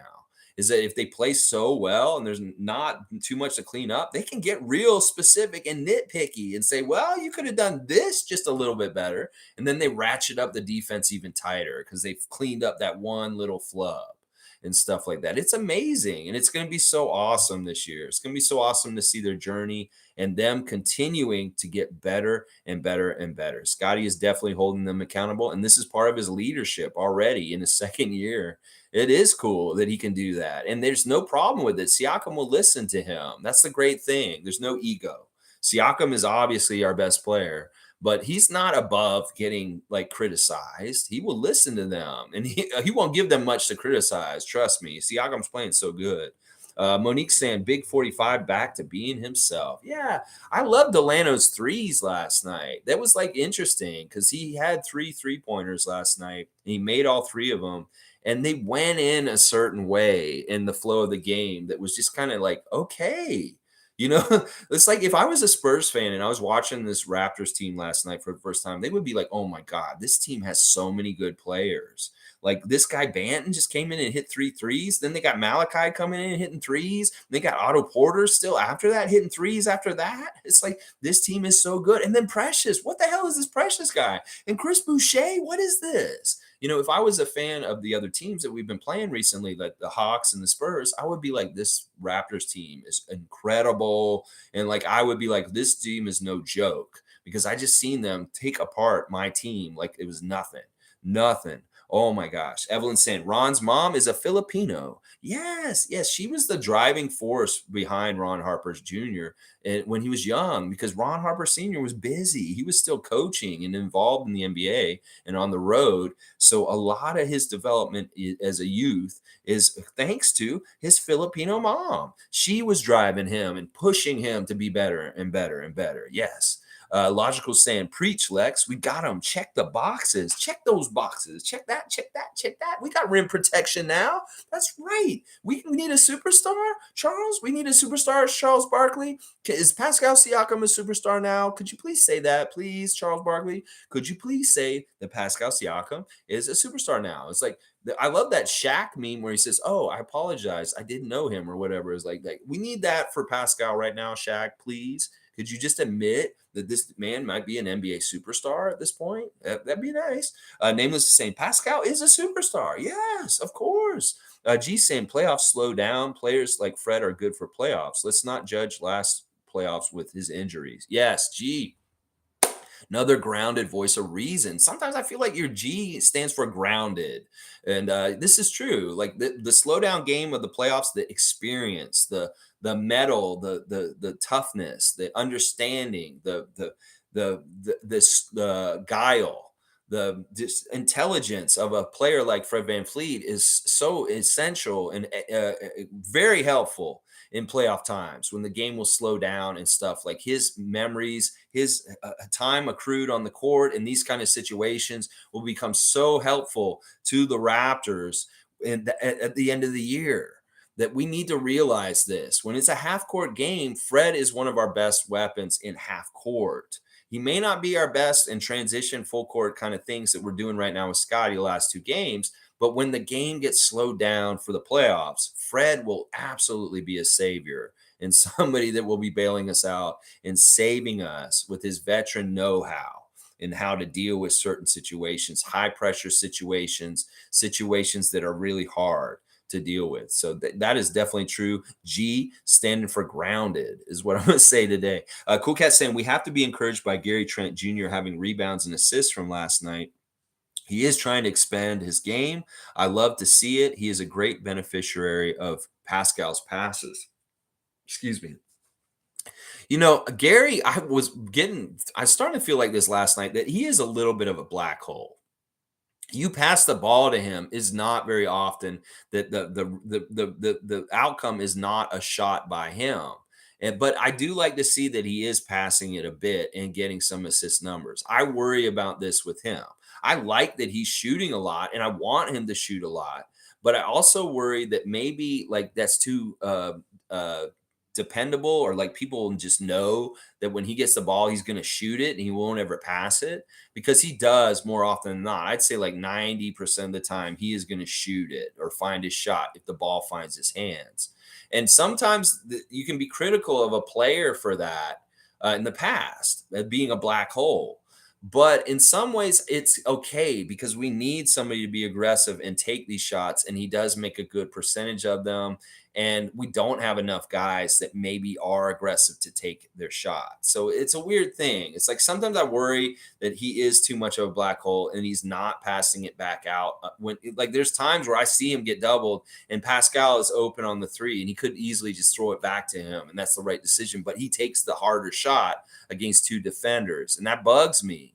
But he's shooting so well, and we need an aggressive scorer, somebody like him. So I'm not going to I won't say that he shouldn't stop doing what he's doing. I think that what he's doing is fine. But I do have a little bit of a concern that at some point it may be this kind of thing where like Gary's a little bit too much of a black hole, that he needs to pass out more because he is getting doubled and he's trying to beat the double team and he's not successful at beating the double team as often. And he could easily just pass it to somebody and they'll make it. Dwayne Greenridge is saying OG was a defensive juggernaut last night, stealing everything but the kitchen sink. Yeah. I mean, he's interesting because he seems like why is he so quick when he seems so slow? He does seem like a slow guy with his body, but for some reason he's just so quick and getting there. And Nick Nurse was kind of talking about it after the game last night, where he's changed over time with where he gets his hands in, his timing. And that's really part of what we're seeing the fruits of right now, is that he's finally figured out really how to get those steals without getting fouls called on him and doing it in a very savvy veteran way. And that's why he's getting so many now, because he's kind of just like busted the code and he knows how to do this all the time now, where he won't get foul calls on him getting the ball and stuff like that. I love it so much. And OG, you just keep going with what you're doing. Raymond Jacobs saying, looking forward to see how Casey matches up with our lineups now. Demon time. Yeah. This can be fun. The Detroit Pistons, Toronto Raptors games of the last couple of years since Casey was fired from our team have been events. They've been really something. And most of the time, Casey just wins. But there was a year when we won all the games against Detroit. And hopefully this year can be like that. We lost all the games to them last year, but maybe this year's a little different. Detroit struggled a bit coming out of the season right now. They've had some really good games, but they've also lost a lot of games already. I'm hoping we can beat them really good this year. I think Koloko's addition may be a factor in the matchup with Detroit this year and having a different outcome than what we did with them last year. I really do think. And maybe some of the things we're seeing recently with Scottie Barnes will be very helpful also. So we'll have to see. I'm excited about seeing Detroit, but I don't think we see them anytime too soon. Maybe, do we see them this month? I don't think we do see. Maybe we do see them this month. I'm not sure. I'll go look at the calendar and stuff. I know Dallas Friday, Chicago on Sunday and Monday. We have 5 games in 7 days next week, starting on Sunday. Chicago, Sunday, Monday, Houston on Wednesday, and then we have 2 games on Thursday and Friday, a back-to-back, or Friday and Saturday, a back-to-back on Friday and Saturday. So there's 2 days off in the next week coming up. There's Tuesday and Thursday off, and that's it. They're playing every single night starting on Sunday night. So this is going to be a fun, packed week of Raptor basketball coming up, starting with Chicago in Toronto, and then we go and play Chicago in Chicago the very next night. This is going to be fun. Van Hoot is saying, hey, Logic, I got a jet. Nut. You got a jet nut. Just take care. Yeah, take care. Good stuff. I like it. Monique saying the fact that Pascal only played 28 minutes, just wow. Very efficient, triple double, 28 minutes, only in 3/4 of the 4-quarter game.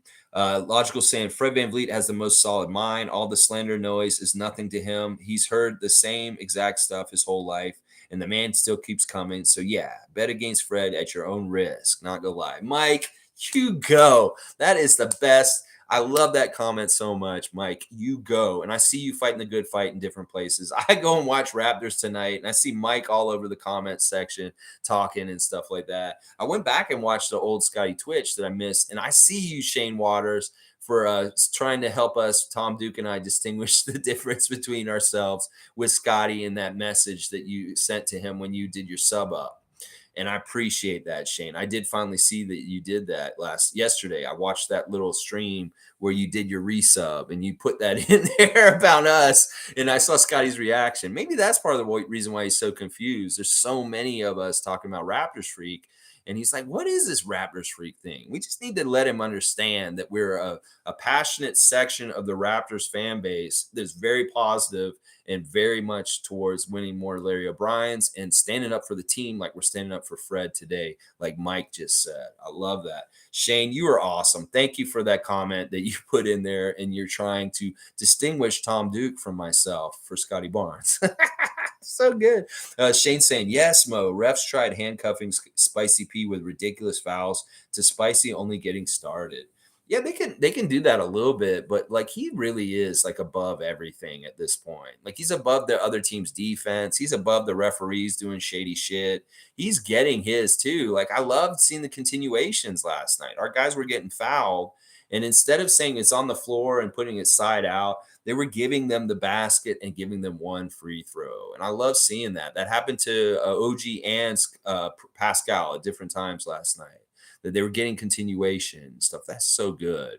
Monique saying, we already love you, Papa Porter. Yeah, such a great fit and a great debut for Otto Porter Jr. It just went real nice. And he'll be very helpful for us against Dallas on Friday. I really do believe that. It'll be interesting to see his role in that game, because I think he has a lot of experience playing against the Dallas Mavericks, and he may know some stuff on how to play Luka.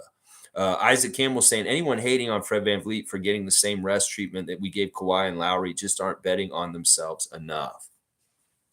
Well, let's talk about this. This is actually a really great opportunity and a good thing for the Raptors, that if we can play really solidly without Fred out there, we can really give him good load management this year and protect his health for the playoffs when we may really need him. Like we were saying earlier, that he is a half-court player that can really play well for us in playoff slowdown kind of games. That we protect him during the season by not having him play a couple games like the San Antonio and Atlanta game. This is really good. That last year, when we didn't have Fred on the court, we were at a detriment and we could tell that we were lacking things. Well, maybe we don't lack it as bad in Fred's absence this year. And this is good. That means we can really balance his load management better with still winning, and not have to worry about, well, are we in trouble if Fred doesn't play this game? Well, we have capable stuff happening, but Fred is still so important for that end of the year playoff stuff. And yeah, I like this. I want him to get load managed this year because we want him to be at top health around the end of the season for the playoffs. Mike's saying we used to blame DeMar and Kyle hard after emotional playoff losses, and they had to go through things too. Not going to lie, real ones know how this goes and stand on the right side with logic. Well, Logical Raptors Fanatic is using his power of logic. And it's logical to think that players are going to fail and succeed. And if you're going to be so bipolar that you're going to go really heavy on the failure every time, then you go ahead and ride that roller coaster of emotion and just feel shitty. Have a perspective, Raptor fans. We're a good team. We're going to win a lot. We're going to be in the playoffs, and we have a good chance to try and win the championship this year. We may lose a dog game this season. We may have a game where it looks real ugly, and you may chicken little after that. But why? Why do that?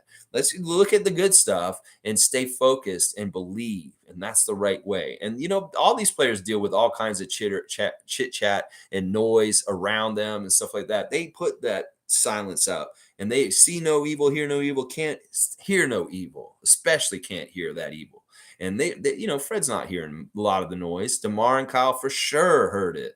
You don't think Kyle Lowry heard some stuff after game 1 against Orlando in 2019? He heard so much. That may have been the epitome of like getting dumped on by your fan base. The Raptors fans dumping on Kyle Lowry after such a horrible game against the Orlando Magic in the first game of our playoff run when we won a championship.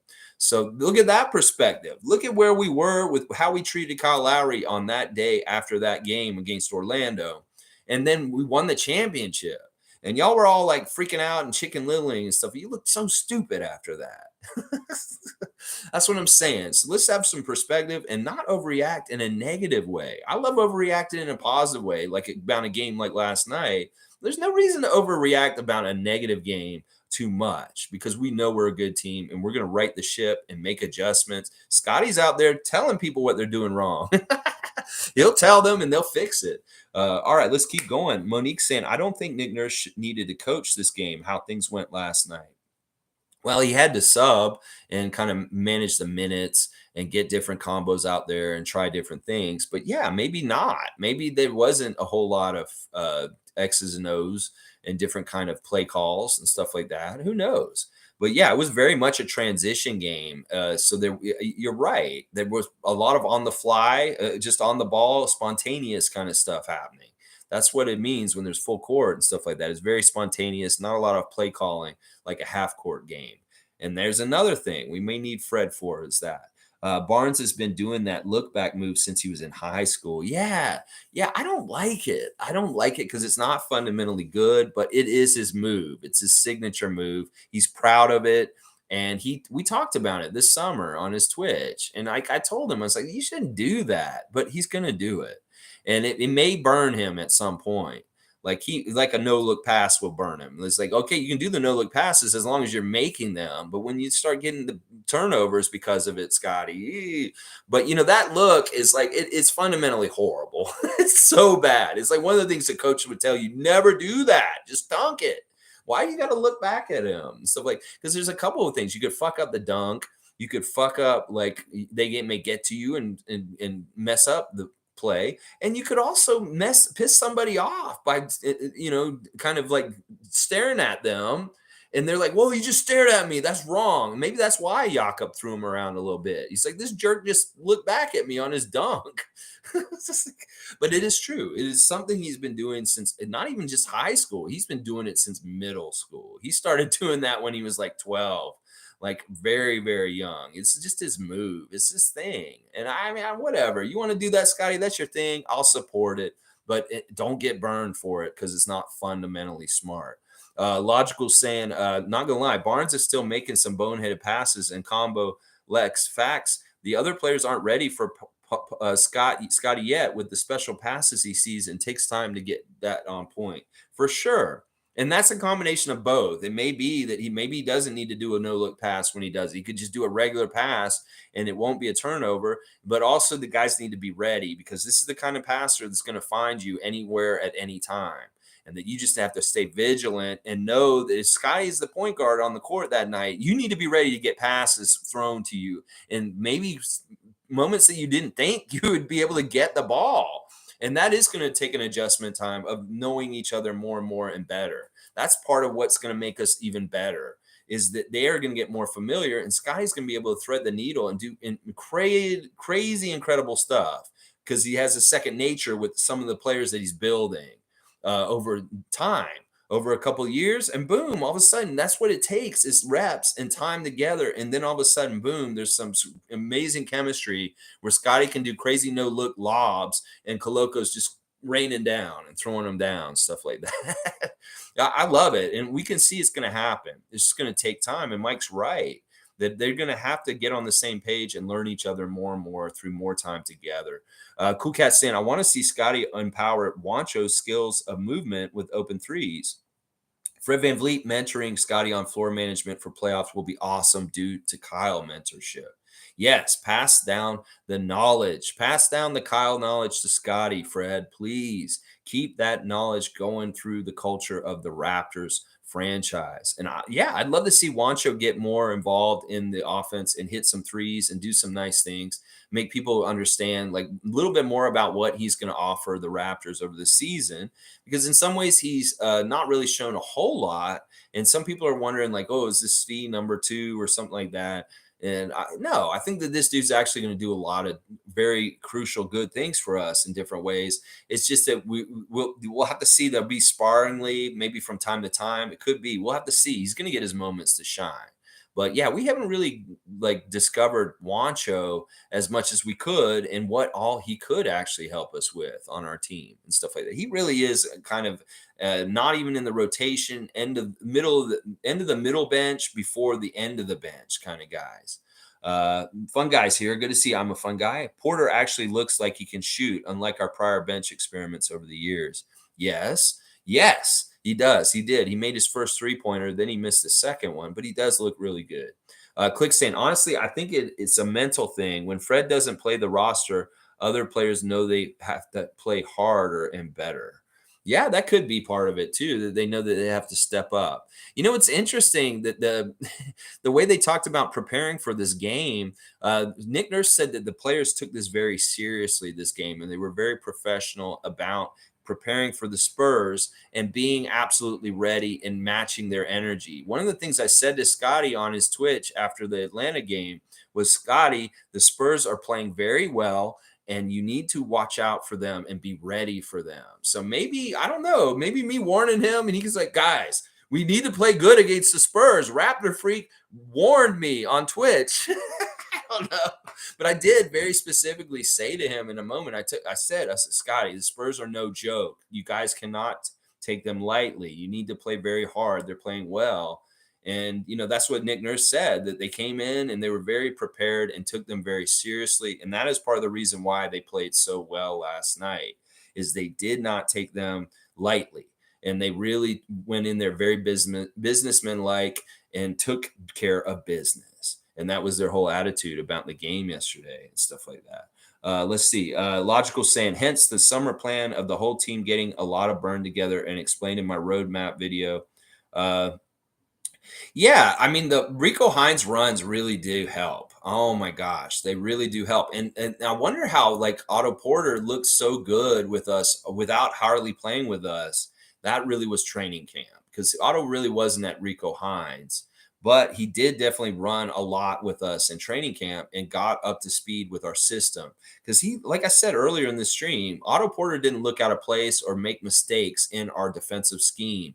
And that was something I was really going to watch for with him being added to the mix. Is he going to be able to keep up? Is he going to fuck up? Is he going to make our defense look bad? And no, it did not happen. He looked great.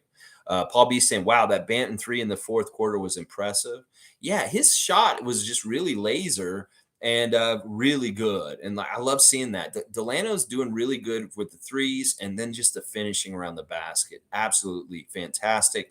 Finishing at high speeds with guys right next to him bothering his shot. He still manages to make that basket go in. Him and Chris are two of the best finishers on our team in speed and getting down the court. They somehow just get that ball to go in the hoop no matter what. When they're flying towards the hoop and it looks a little chaotic, they're still like, woo, and the ball still goes in. It doesn't miss. And I love that about both Boucher and Banton, our Canadian guys. There was a very strong Canadian feeling out there when they have Birch, Banton, and Boucher out there on the court at the same time. I love seeing those Canadian guys on the court all at the same time. I love it. Alex is saying we need to beat Dallas by a significant margin for ESPN to show some recognition. Siakam needs to go for a triple-double and shut down Luka. Luka needs to get that Trae Young triple turnover double. Yeah, I like that's very good stuff to predict. I hope that happens. Let's see OG shut down Luca. It's really going to be OG on Luca. That's going to be maybe that's the marquee matchup of the game. When they put that graphic up at the beginning of the game, maybe they need to put Luka Doncic versus OG Anunoby defense. It's like this guy scores and this guy's a plumber. He's going to come and try and cut your water off. And that's because you're past due on your bill, Luca, and you haven't paid your water bill. So plumber OG Anunoby's coming to cut your water off. Hopefully, just cut it off. And like, I'd love to see you have a game like Trae Young the other night for sure. Luka Doncic, we don't want you doing nothing because honestly, we stop Luka. That is pretty much stopping Dallas. They don't have a whole lot other than him at this point. I'll do the research tonight and tell you the stuff for the preview tomorrow. But from my initial tellings, he is so essential and important to them. And if Luka is not playing well, Dallas has a hard time winning. So if we can really key on Luka tomorrow night and shut him down, we will probably get the win. I like it. Now, as far as ESPN and respecting the Raptors, they are respecting us a bit more this week. They've jumped us from number 15th in the power rankings to number 8. So that's a really big jump. That's 7 spots. And that's it's kind of like they look to see who's for real and who isn't in this season. And they see we're for real. So they got to bring us from the middle spot of 15 and bring us up into like the real teams. So we're ranked number 8th in the ESPN power rankings currently. And I like it. Okay, cool boys here. Twitch family in the house. Brr, brr, brr. Hey, 50 people are in here watching and only 11 likes. Come on, y'all. Cool boy, you're awesome. Yeah, hit the like button and hit that subscribe button so the channel can grow an algorithm. Whoop, whoop, whoop. Thank you, cool boy. Thank you, Twitch family. Scottie Barnes, Twitch family. Respect. Big W's for you, cool boy. We appreciate you here at the Raptor Free channel. Cool Cat saying, even though Fred VanVleet is mentally tough, he needs to see us vocally supporting him. He's still human, and it would be heartwarming to see his stands tout his importance to the team. Completely agree, Cool Cat. He's still human. He has emotions. He's a tough dude. He's a tough hombre, and he can take a lot of abuse online and stuff like that. But he still wants to know that there is a loyal group out there that still stands beside him. And Cool Cat and I stand in that group ourselves, much like most of you here, I'm sure, and stuff like that. But I agree with this. Moral support is always good for players that may be going through a little bit of something. Good morning, Omari Parsons, W Conquerors. How's your team doing in the fantasy? Lots of good stuff on the fantasy league. I hope you guys are keeping up with it, making changes to your lineups, and just having a good time. It's fun, isn't it, y'all? You're maybe getting a little more insight to the stat stuff for the league because you're playing this Yahoo Fantasy League with us on this channel this time. Good to see you, Omari. Nameless is saying Dante's Inferno. Yes, we have the levels of hell right now on our team for the other teams. Dante's Inferno. We're an educated basketball channel here. We will talk about highfalutin conversational stuff like Dante's Inferno, like the Raptors. I like Dante's Inferno levels of hell. It's very true. I mean, we could actually say the initial level of hell is Mr. 94 feet, who's picking you up on the inbounds. Scottie Barnes. There's your first level of hell, really getting you in the backcourt and just getting right on you and aggravating you right then. Then you got Freddie and Gary kind of crisscross steals. And then you got the next level of hell. Then you get the interior level of hell, maybe with Ken Birch and somebody like that physically. And then boom, you got the last level of hell, Koloko and his shot blocking. I love it. Mike saying, salute to Omari. I kind of used your name to give confidence in my Raptors extension contracts, numbers, and salary sheet understanding the total sums and on point. I hope I didn't overstep. I don't think Omari minds if you name drop him on your content. Omari's saying, I don't think I even understand, but it's cool as long as I don't have to pay. He basically shouted you out in his content and said, thanks to Omari Parsons and stuff like that. That's all he did. He was just name dropping you. Stuff like that. Paul B saying Spurs announcers are in awe of what we are building. Everyone is looking confident. Couldn't have asked for a better game. Playing fast looks good, but this inexperienced team may have played a part. I agree. That may be part of it also. These last 2 games may have been more conducive for an up-tempo game and getting up and down the court. And that may not be the case in all the games that we got coming up soon and stuff like that. We'll have to see how Dallas looks and how we play against them. Is it another repeat of this really fast break crazy up and down game like we played the last 2 games? Maybe. I hope so. It's very entertaining. We enjoy watching it, but there are going to be shifts and stuff. Like when we play an Eastern Conference team that really wants to grind it out, slow it down, like the Celtics, we're not going to be able to necessarily run like that. So we do need to adjust. And for certain opponents, Fred is going to be so invaluable against them. Trust me that these games, the last couple of games, well, not as it didn't need him as much, but stuff like that. We definitely do look way better, Paul. And I love hearing the other announcers talk good about our team. I was like, I don't care if I listen to Spurs announcers because they're not like other fan and other team announcers that are just so annoying. Like I don't mind listening to a good announced team, a positive announced team, a team that isn't so like just like Philadelphia's announced team. Or Boston's, ugh, or Brooklyn's. Ugh, ugh. All right, let's keep going. Nameless is saying the Raptors are like Dante's Inferno's levels of hell. Yep, I like that. That was the comparison I was making, and that was what I was thinking when I was saying the levels of hell was Dante's Inferno. Mike saying, okay, yeah, you guys are just talking back and forth now. Oh, you were saying, okay, you were saying that he's a real estate agent. Yeah, you guys, if you have any kind of like rental or leasing or any kind of thing that you want to do in your life, contact Amari Parsons in Mississauga out in the 905. He can help you find a house to buy or rent in the Toronto area. So if you're looking for something like that, look up Amari. He can help you guys. Let's see. Monique saying, my 3 stars are the same as yours, Lex. Pascal, Gary, and OG.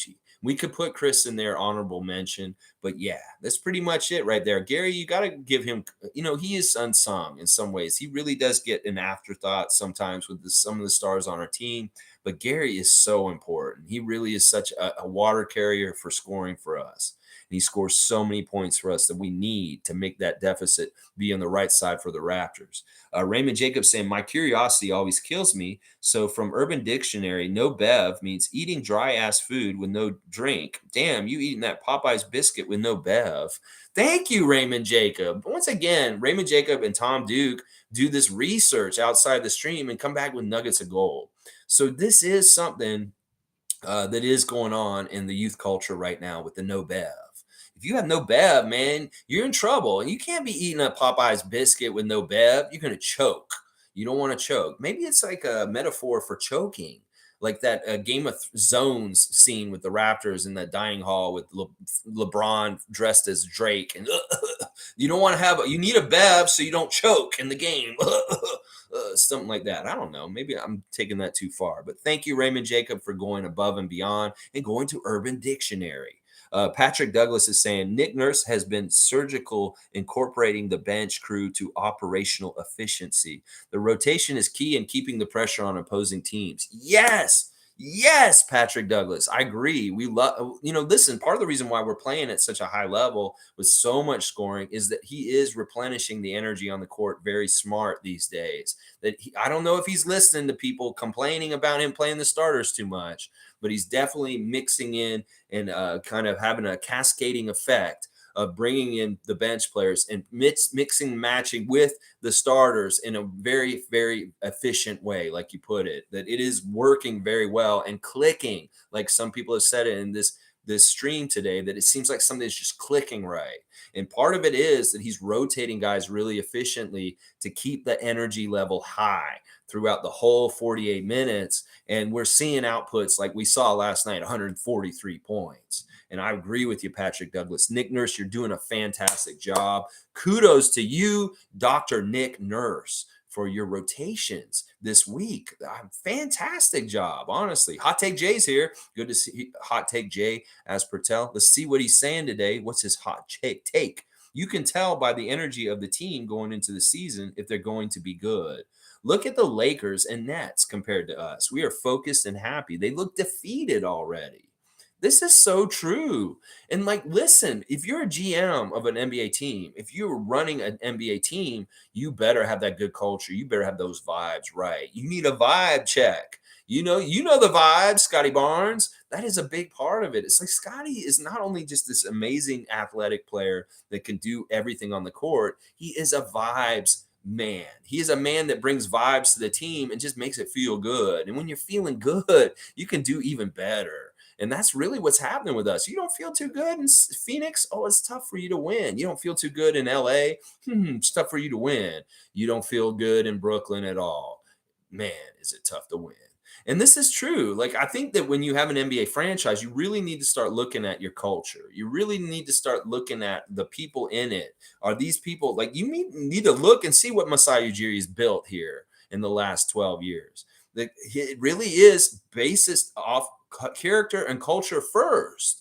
That this is the most important thing. You're not going to have Kyrie Irving knuckleheadedness around this team, and that hurts a team. These kind of things hurt teams, and they take them out of contention. Sure, on paper, the Lakers look good the last couple of years. Sure, the Nets look good the last couple of years. But in theory, they look good. But in practicality, they aren't good because there's all kinds of things that you're not factoring in, intangibles that fuck up their chemistry and fuck up them being a functional good team. So more than ever, teams like Milwaukee, the Raptors, with good culture are excelling because of that. And maybe this is why Boston's like, fuck you, Udoka. Get out of here. You're going to fuck up our good vibes and our culture. We need to get rid of you right now, even though you took us to the finals in your first year as a coach. And now Brooklyn, go ahead, go get Udoka. You can just make your chemistry and vibes worse in your franchise. And it's so important. The dumpster fire rankings are for real.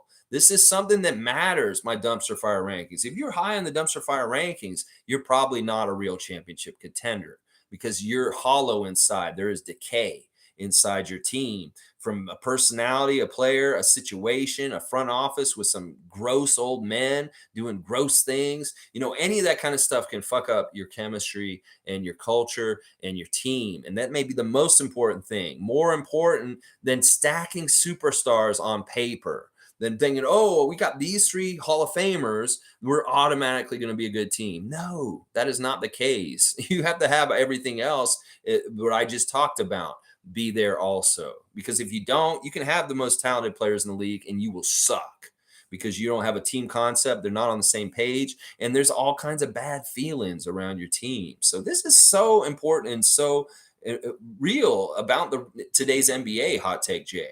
That you can't be a dumpster fire and win this league. You want to be a dumpster fire? You go ahead and be a dumpster fire, Lakers. You're a dumpster fire. You want to be a dumpster fire, Nets? You can be a dumpster fire. You can dumpster fire. You're not going to win.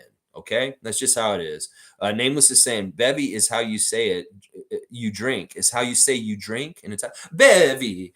Give me a bevy.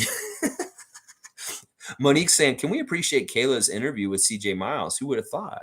Yeah, CJ Miles was a little thrown off by getting the interview, but CJ was fun last night. And I'm glad we brought up CJ because he's basically sitting on the Raptors bench yesterday, like right at the end. And some people were like, who is that guy? Why is he talking to the Raptors so much? And Fred went and sat next to him at a certain point, and they really were talking to each other about the team and stuff. The thing, I watched CJ's first podcast, the one you talked with Ahmet Man, and it was great. He really is doing an X's and O's kind of thing and really talking about what he sees with this current edition of the Toronto Raptors, talking a lot about Scottie Barnes and his potential, talking about Pascal and the leaps and bounds that he's made as a player since he played with him and stuff like that. Very interesting insight by him. And in fact, that was part of the reason why they got Kayla to interview him. They wanted him to do a little bit of his insight on there, and he was kind of giving his little 2 cents about what he was seeing in the game and stuff. I think CJ's got some sort of path right now towards some sort of broadcasting. It seemed very interesting, the interaction between him and the broadcast crew, Kayla Gray, Jack Armstrong, and Matt Devlin last night. There's something there that I think is going to happen with CJ Miles. Whether it's this podcast thing he's doing or something like that, there's some sort of career that's starting to burgeon with him. I can tell. I don't know exactly how it's going to be. Also, like that Jack and Matt were including Kayla in the call, and they had her do a bonjour or like a get that garbage out of here. That was so fun. And like, honestly, Kayla is awesome. In that moment, I kind of wanted them to be a 3-person crew. That Kayla should maybe be sitting over there with Jack and Matt, and they're calling the game, the 3 of them together. That would be fun in some ways. And, three-person crews honestly can be pretty good at times, especially if they're very different kind of personalities. And that little bit of synergy between Kayla Gray and Jack Armstrong and Matt Devlin in that moment during the game was fun. And it made me think that in that moment, it's like, what if Kayla was sitting over there with them? And Jack was saying he'd switch spots with her for a game and let her do the color, and he would go do the sideline reporting. Hey, that's cool too. I mean, listen, this kind of stuff is important. And the game that we had a couple of years ago, where it was an all-female broadcast team, was absolutely excellent. And put Kayla Gray in the color commentary position for a game for fun. Jack said he'd do it. It'd be interesting to see and stuff like that. But very cool stuff, Monique, and I'm glad you brought it up. Mike's saying Van Hoot meant in a way the Raps opened a historical can of whoop ass, and they're mentally after that savage shock. Okay. Paul B saying Boston preseason game, Cleveland season opener, 30-point blowout, 40-plus point blowout. I think by the end of the year, we're going to be saying this is the greatest Raptors team in franchise history. I can get behind that, Paul B. And I agree. I think this has the potential for this, especially if we win another championship this year. Yeah, I like it. I like it. Nameless is saying beviamo. Beviamo, we drink. I drink. Bevo, I drink. Bevy, you drink. More Italian lessons. That's what we do on this channel sometimes. A little bit of Italian lessons. Monique's saying, hey, Matt Devlin, start putting OG's name out there for Defensive Player of the Year. Yes, Matt Devlin. Say it like you did last year. Pascal All-NBA. Fred VanVleet. Freddie All-Star. Scottie Big Roy. Scotty Roy.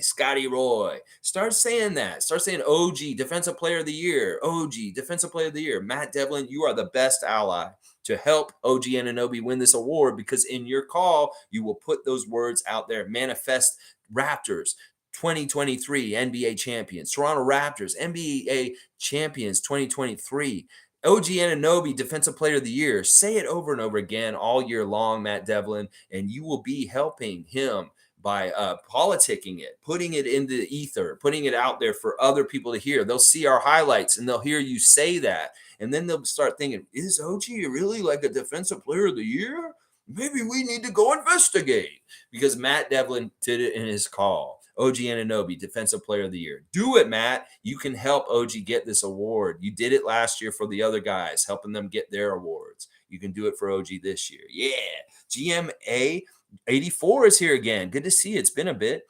You want Siakam to be mean when playing? Pascal, Raptors players in the past have been looked at as talented but soft. You need intimidation factor to have leverage against your opponents. I love it. I love that he's got this mean edge to him.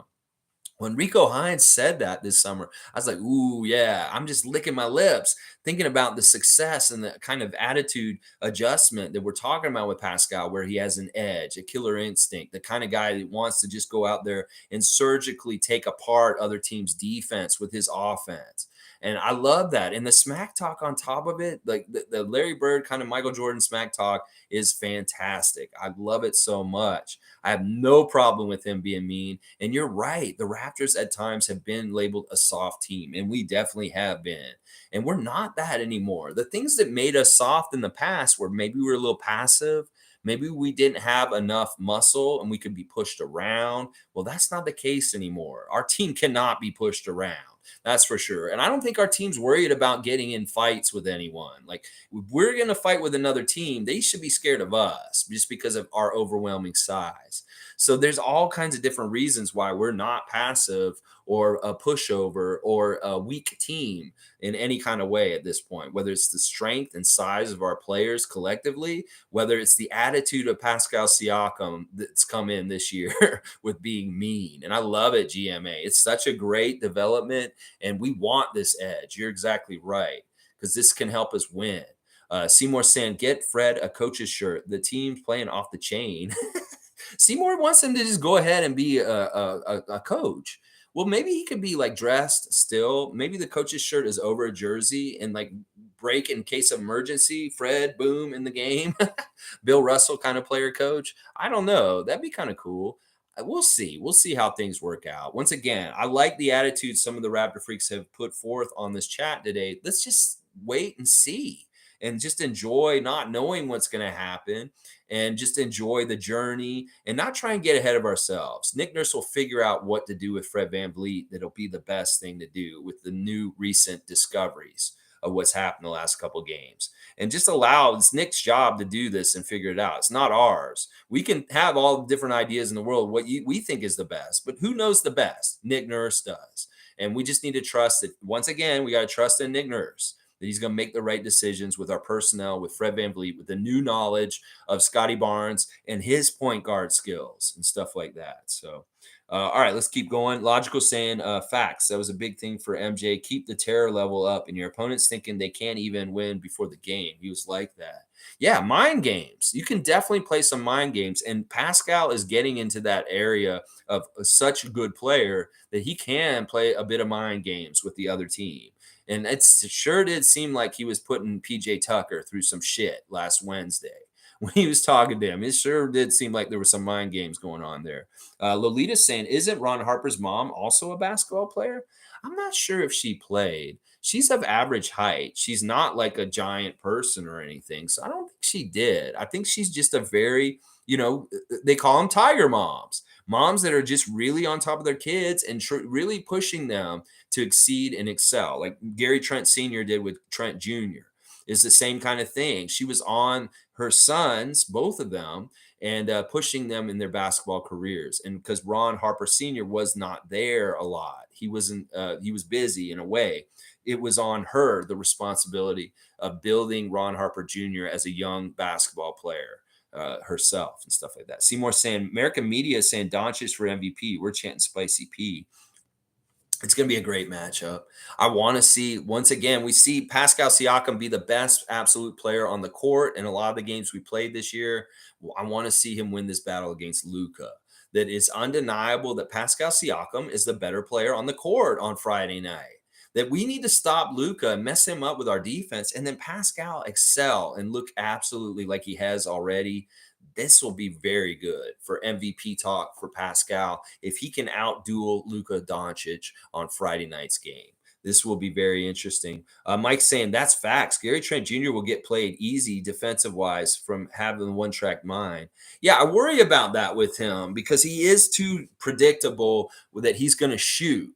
And I want him to maybe like think about passing, especially when the double's coming. If he's got one guy on him, he can beat him singly. Go ahead, Gary. But when you have a double coming towards you, maybe you should be looking for the open guy because there is an open guy out there if you got a double coming. All right, let's see. Dwayne saying Ron's mom was one of the first Filipinas to come from the Philippines to play college ball in USA. She's a very good player. Okay, that's good knowledge. I had no idea about Ron's mother in that way. That's fantastic. And that's great to know. So she was a player and she played very well. Thank you, Dwayne Greenridge, for that. City boys took the shirt back. Took the shirt back. I took the shirt back. Shane, thank you. Bam, bam, bam. I appreciate that. We got your back too. West Coast Raptor Freak, Shane Waters. Yes, sir, Ski. Yes, sir, Ski. Big dubs for Mr. Shane Dubs. Shane W's, Big W's. Shane Big W's. That's what we're calling Shane Waters now. He's Shane Big W's. All right, let's see. Mike's saying Raptors Freak Nation is exactly what you said it was. Great explanation and facts. The Raptors Freak Nation has a legit cred with number 4. Yes, baby. That's what I want him to know. I think he's a little weirded out. When I saw him at the Subway pop-up, he was a little scared when I said, I'm Raptors Freak. He's like, wait, what? What? I thought I met you in Victoria. He was a little freaked out. But he needs to know that it isn't just me. It's just not one person. This is bigger than me. This is a whole bunch of people. And this is an attitude at this point. This is an attitude of standing by the Raptors no matter what, being a loyal fan and doing what Cool Cat's doing for Fred VanVleet right now, being a stand for him and standing up when others may turn their back. And that is the difference between us and other Raptor fans in the fan nation, is that if it's not positive for the team and building towards that championship, we don't want it. if it's Terrence Davis beating up his girlfriend, if it's any kind of like thing that could turn into any kind of turmoil for the team, we are trying to stop it right away. We have described it as being kind of like an Illuminati for the Raptors, as far as positive Raptor fans that are trying to protect and guard the good name and the culture and the name and what we put out there, as far as going towards winning and not having any of this toxicity that other fan nations have. You look at the toxicity with Miami fans with Kyle Lowry right now. You look at the toxicity with Philadelphia fans and Doc Rivers. You look at the toxicity with Russell Westbrook and Lakers Nation. That's what I'm saying. We don't have no time for this. This is an easy opportunity for us to be toxic with Fred VanVleet because of what's happening right now. But why? Why do we even need to do this? And that is why I like us to have a sphere of influence in the realm of Raptors fans to allow for us to stay positive and keep people from overreacting, wanting to trade guys day to day, depending on how well they do in games and stuff like that. We fight the fight against those fans, the fans that want to trade OG at the beginning of the season. And now all of a sudden this week, they're like, he's the defensive player of the year. Well, why were you fucking saying you wanted to trade him last week in your trade machine? And now all of a sudden you're celebrating him. That's what I'm saying. Just stay one way, and that's with the team. And when you turn on the team in any kind of way, in that kind of way, sure, if it's valid and there's a reason to really turn on a player for something, then I can get behind it. There are limits to this. But for the most part, we are positive Raptor fans that support this team, and we want them to succeed no matter what. And that is all we are about right now. Yeah. And I got to tell Scottie this, I got to explain it to him that this is a cult. This isn't just one person in Victoria. This isn't one person in Montreal. This isn't one person in Toronto. These are multiple people all over the place. And then he'll realize it. And when he hears somebody come up to him and say the word Raptor freak, then he may be like, okay, this is one of the good ones, one of the ones that really looks out for the Raptors and myself and stuff like that. I like it. I like it a lot, Mike. Seymour saying OG, OD, oh my. That was what they were saying last night. Jack said that at some point, and Matt and Jack liked it. They were like, OG, OD, oh my, OD. It's like OD, overdose the defense. Yeah, but Scottie would say, don't say OD. He never likes the shortened word D. I don't know if he thinks it means penis. He's like, don't say you play good D. He hates that. He wants you to say the whole word, defense. So he would say OG, oh defense, oh my. Because D is not a word in his world. It has to be the full word defense. So don't ever come up to Scottie Barnes and say, man, you played good D last night. He will want to slap you because he doesn't play D. He plays defense. Scottie's funny. Okay, Mike saying big facts. Always ready with Scottie at point guard. Yes. Duke saying you gotta love OG. When asked about defensive player of the year, he said, "I feel I'm the best at defense player in the league for the last few years." I love that he straight up said it. He probably should have been saying this for a while. He's been so quiet. Maybe you should have started saying this 2 years ago, OG, and you would have had a defensive player already by now. Sometimes you have to politic and be a little bit of a squeaky wheel to get the grease. And that may be what you needed to do all along. You've just been too quiet and standing in the shadows, doing all this work, doing amazing things, but not getting recognition because you're not tooting your own horn. Well, now you can toot your own horn and hopefully you will get the recognition. That's what I want to see. Yeah. OG's interview had you dying on the floor, Seymour. Yeah, he's just so cool. He's so cool. He's just a cool dude. I can see why Scottie's best friends with him. Seriously. Monique saying Raptors tonight just dropped the recap. Okay, I'll have to go watch that this afternoon. Paul B saying we need a second Coloco added to this roster. How? I don't think there's that many players there in the world that are like Coloco. That'd be amazing if we could get a second Coloco. That would be fantastic, but I don't know if there's that many of them out there. Really. Mike saying, not gonna lie, I can admit when I missed on something. Never saw OG turning up the D more. Not gonna lie, I thought he was tops already. OG could be looking at more money than planned, and this is adding more most interest to it in it. Well, we'll have to see. Once again, we talked about this a lot yesterday, trusting in Bobby to figure out the salary cap and how we're going to do things with players and stuff. Seymour saying Coloco versus Wood is what I'm going to be watching. Interesting matchup for a young center. Yeah, it'll be fun. He's had interesting thrown to the fire kind of matchups with Embiid and Bam Adebayo, and last night was Pirtle. Now he'll have Christian Wood, and Christian Wood, in some ways, are they starting him or is he coming off the bench? I think they were saying he was going to come off the bench at the beginning of the year, and he didn't like that, so maybe he's starting by now.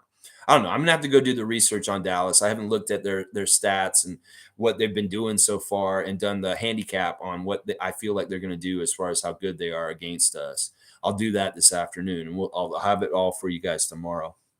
Let's see. Thank you, Monique. And I appreciate you being here for another stream, as always. Super fan Monique. You're one of my favorites. I love you so much. And thank you for everything that you do inside the Raptors Nation.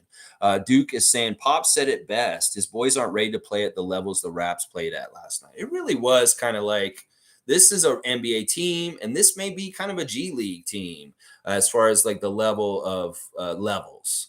That really what we saw last night is a little bit like a very, very good NBA team against a G League team, is the levels of talent and things like that, for sure. Omari saying Malachi for the win. Maliki. Well, the Miami announcers called them Maliki, and they called them Malachi. This is what I have to say to these announcers of other teams that can't get our players' names right. You have one job. Your job is to announce the names of the players, and you have a media guide that has the names phonetically printed in there. Like, it will tell you exactly how to say their names correctly. You've just now finally figured out how to say Anunoby. And now you don't know how to say the word Malachi. The thing to me that doesn't make any sense about the Malachi first name flubs by other announcers is, have you ever heard of a person in this world named Malachi? Have you ever met somebody named Malachi or Maliki? Have you ever met somebody in this world named Maliki? Come on now. See, seriously, is there somebody in this world named Maliki? No, there's only Malachi. Malachi is the name. Maliki, Malachi. Oh my gosh, it is kind of funny. But you had one job, announcers, and that was to get the names right in the announcing, and you failed. Yes. All right. M. Jones is saying, what up, Lex and freaks? Sweet beaten. Remember when you were young and got into big trouble with your parents? That's what it looked like last night. Trent showing his worth to everybody as well. You mean we put a beating on them like a parent would put on a child? I'm not a big fan of corporal punishment. But I guess that's kind of what we did last night. A little bit of corporal punishing to the San Antonio Spurs. Good to see you, M. Jones. Let's see. Monique saying Nick Nurse will always be in the Coach of the Year talks, but do you think this early? They're going to overlook him. He's already won it before. Like, I'd love to see him get another Coach of the Year. Popovich is a 2-time Coach of the Year that we learned. We know that from last night.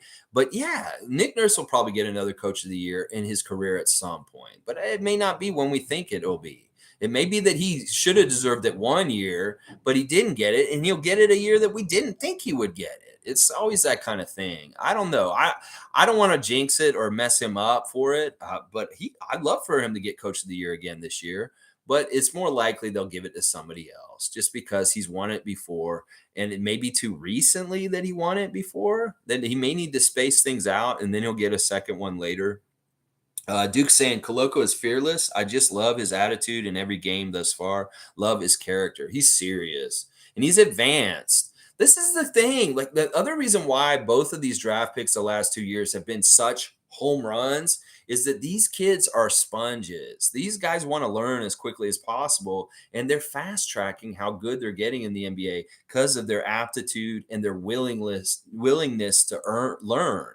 These dudes are learning way quicker than they're supposed to be, Scottie Barnes and Christian Koloko, just because that's who they are. And they don't have to be taught twice. Like, if Kim comes to Scottie and says, if you do this, this, or this, and he says it to Christian, they listen to him and they change it and they make the adjustment. They don't have to be told twice. And that is part of what's fast tracking these dudes so quickly. The Christian is sponging it all up and really respects his teammates and everything they say. Thad said it. He's like, I could tell Christian this, and he goes and does it right immediately after I tell him to do it. And that is a big reason why these dudes are so good so quickly. and they're going to be so good in their careers is because they love to learn. They want to get better, and they have the aptitude, the athleticism, and the crazy amount of skills and talent to do this. It's such a great apex that everything meets together. Is this physical, crazy talent, the aptitude, the perception, the sponging, and the willingness is all in the same, in both of them, which is crazy. It's so crazy. These last 2 years, our draft picks are just, they're the best, honestly. It's amazing, these two dudes. They're really good players. Mike saying Lex is cooking this morning with the savage facts and flow. Thank you, Mike. I appreciate that. Isaac saying by the end of the season, those visiting commenters are going to learn something about how to say the players' names. Maliki. Maliki. Do you know Maliki? Have you ever met a man named Maliki in your life? There's nobody you know named Maliki. So why are you calling that man Maliki? Come on now. Champ Pascal. Yes, Jimmy Pope. Say it. It will come into fruition. NBA champions, Toronto Raptors 2023. Say it over and over again all season long. Mike's saying CJ Miles is a real pro and a real one, and understanding the trade and not getting the ring and not letting that sour his feelings on Toronto, and is now bringing that IQ is similar to that Thad thing. CJ's great. You know, he said that he loves Toronto. It's maybe the most special, important city to him in the entire world, because this is the city where everything happened for him. That he was in the NBA and he languished in places like Utah and other teams and stuff. But it wasn't until he came to Toronto, he was around DeMar and Kyle and the feelings on this team. He met his wife here in Toronto. He was married to a Canadian woman. He had his child here in Canada. His child is Canadian. So Toronto is such a special city to him that he said it himself, like in his interview with Ahmed Man, the first podcast, that this city is one of the most special cities to him in his life. And we love him here too. And I love that they call him CJ Kilometers. And he gets the joke and he thinks it's funny, but also, you know, that is his family name. We shouldn't kind of be disputing it. His name's not Kilometers just because he's in Canada, y'all. Come on. But yeah, I love CJ supporting the bench mob, and he's really right at the end of the bench. And some of those dudes like OG, Freddie, Pascal, Chris, these guys know CJ really well, and they really are still really good friends with him, stuff like that. M. Jones is saying, are we exercising load management with Fred now? Yeah, I like this idea. We can load manage him throughout the season. Maybe there's a couple games that he just misses from time to time, and we see stuff like what we saw. But I still want him out there. He's still a huge part of our team, and he's still very critical to us winning another championship this year. So we don't throw the baby out with the bathwater just because of a couple of games like this week's happened. We still understand and realize how important and vital Fred VanVleet's role is to the Raptors. It's just that maybe we feel the luxuries of being able to rest him comfortably without missing a beat during the season and losing games just because he sat. That's the way we maybe need to treat it, is that maybe Fred sits from time to time because of a matchup or something like that. Maybe we don't play him against Philadelphia, against Maxey. Maybe we don't. But, it may be like that. I think load management is the most effective way of balancing and dealing with these new information and trying to discover more of Scottie being the point guard. It would be an effective way to get him the rest. Yeah, exactly, M. Jones. It'll be good for to kill two birds with one stone. Fred gets his rest, and we also get to develop Scottie further as the point guard. Monique is saying, we all know Raptors Dallas game is huge, but what do you think the guys need to fix or clean up or bring to the table? For the game on Friday in particular, we really, really do need to keep track of Luka. But one of the things about keeping track of Luka that is really smart is not necessarily doubling him. That he can really burn people by getting doubled and passing out the doubles and getting his teammates involved. It may be this kind of thing that's a mix of kind of like what I was trying to say last week with Harden and Philadelphia, is dare him to shoot, but really recover on him and close the distance when he does shoot. Don't stay right up close to him or double on him. Play him one-on-one and dare him to shoot, and hopefully he'll miss. Because you don't want him passing out of double teams and giving his teammates easy shots. So I'm going to say this. I'd like to see the Raptors try and play him one-on-one with OG Anunoby, with no double team coming to get him. And then he will have less getting the other Mavericks involved in the game and feeling good. Is like we'd like him to carry the burden and try and do all the scoring, but also stifle him at the last second when he is taking the shot, so he misses them still, but dare him to take them and not double him so that he's passing out and getting other guys involved. That's kind of the general strategy I would have for tomorrow for Luka and the Mavericks.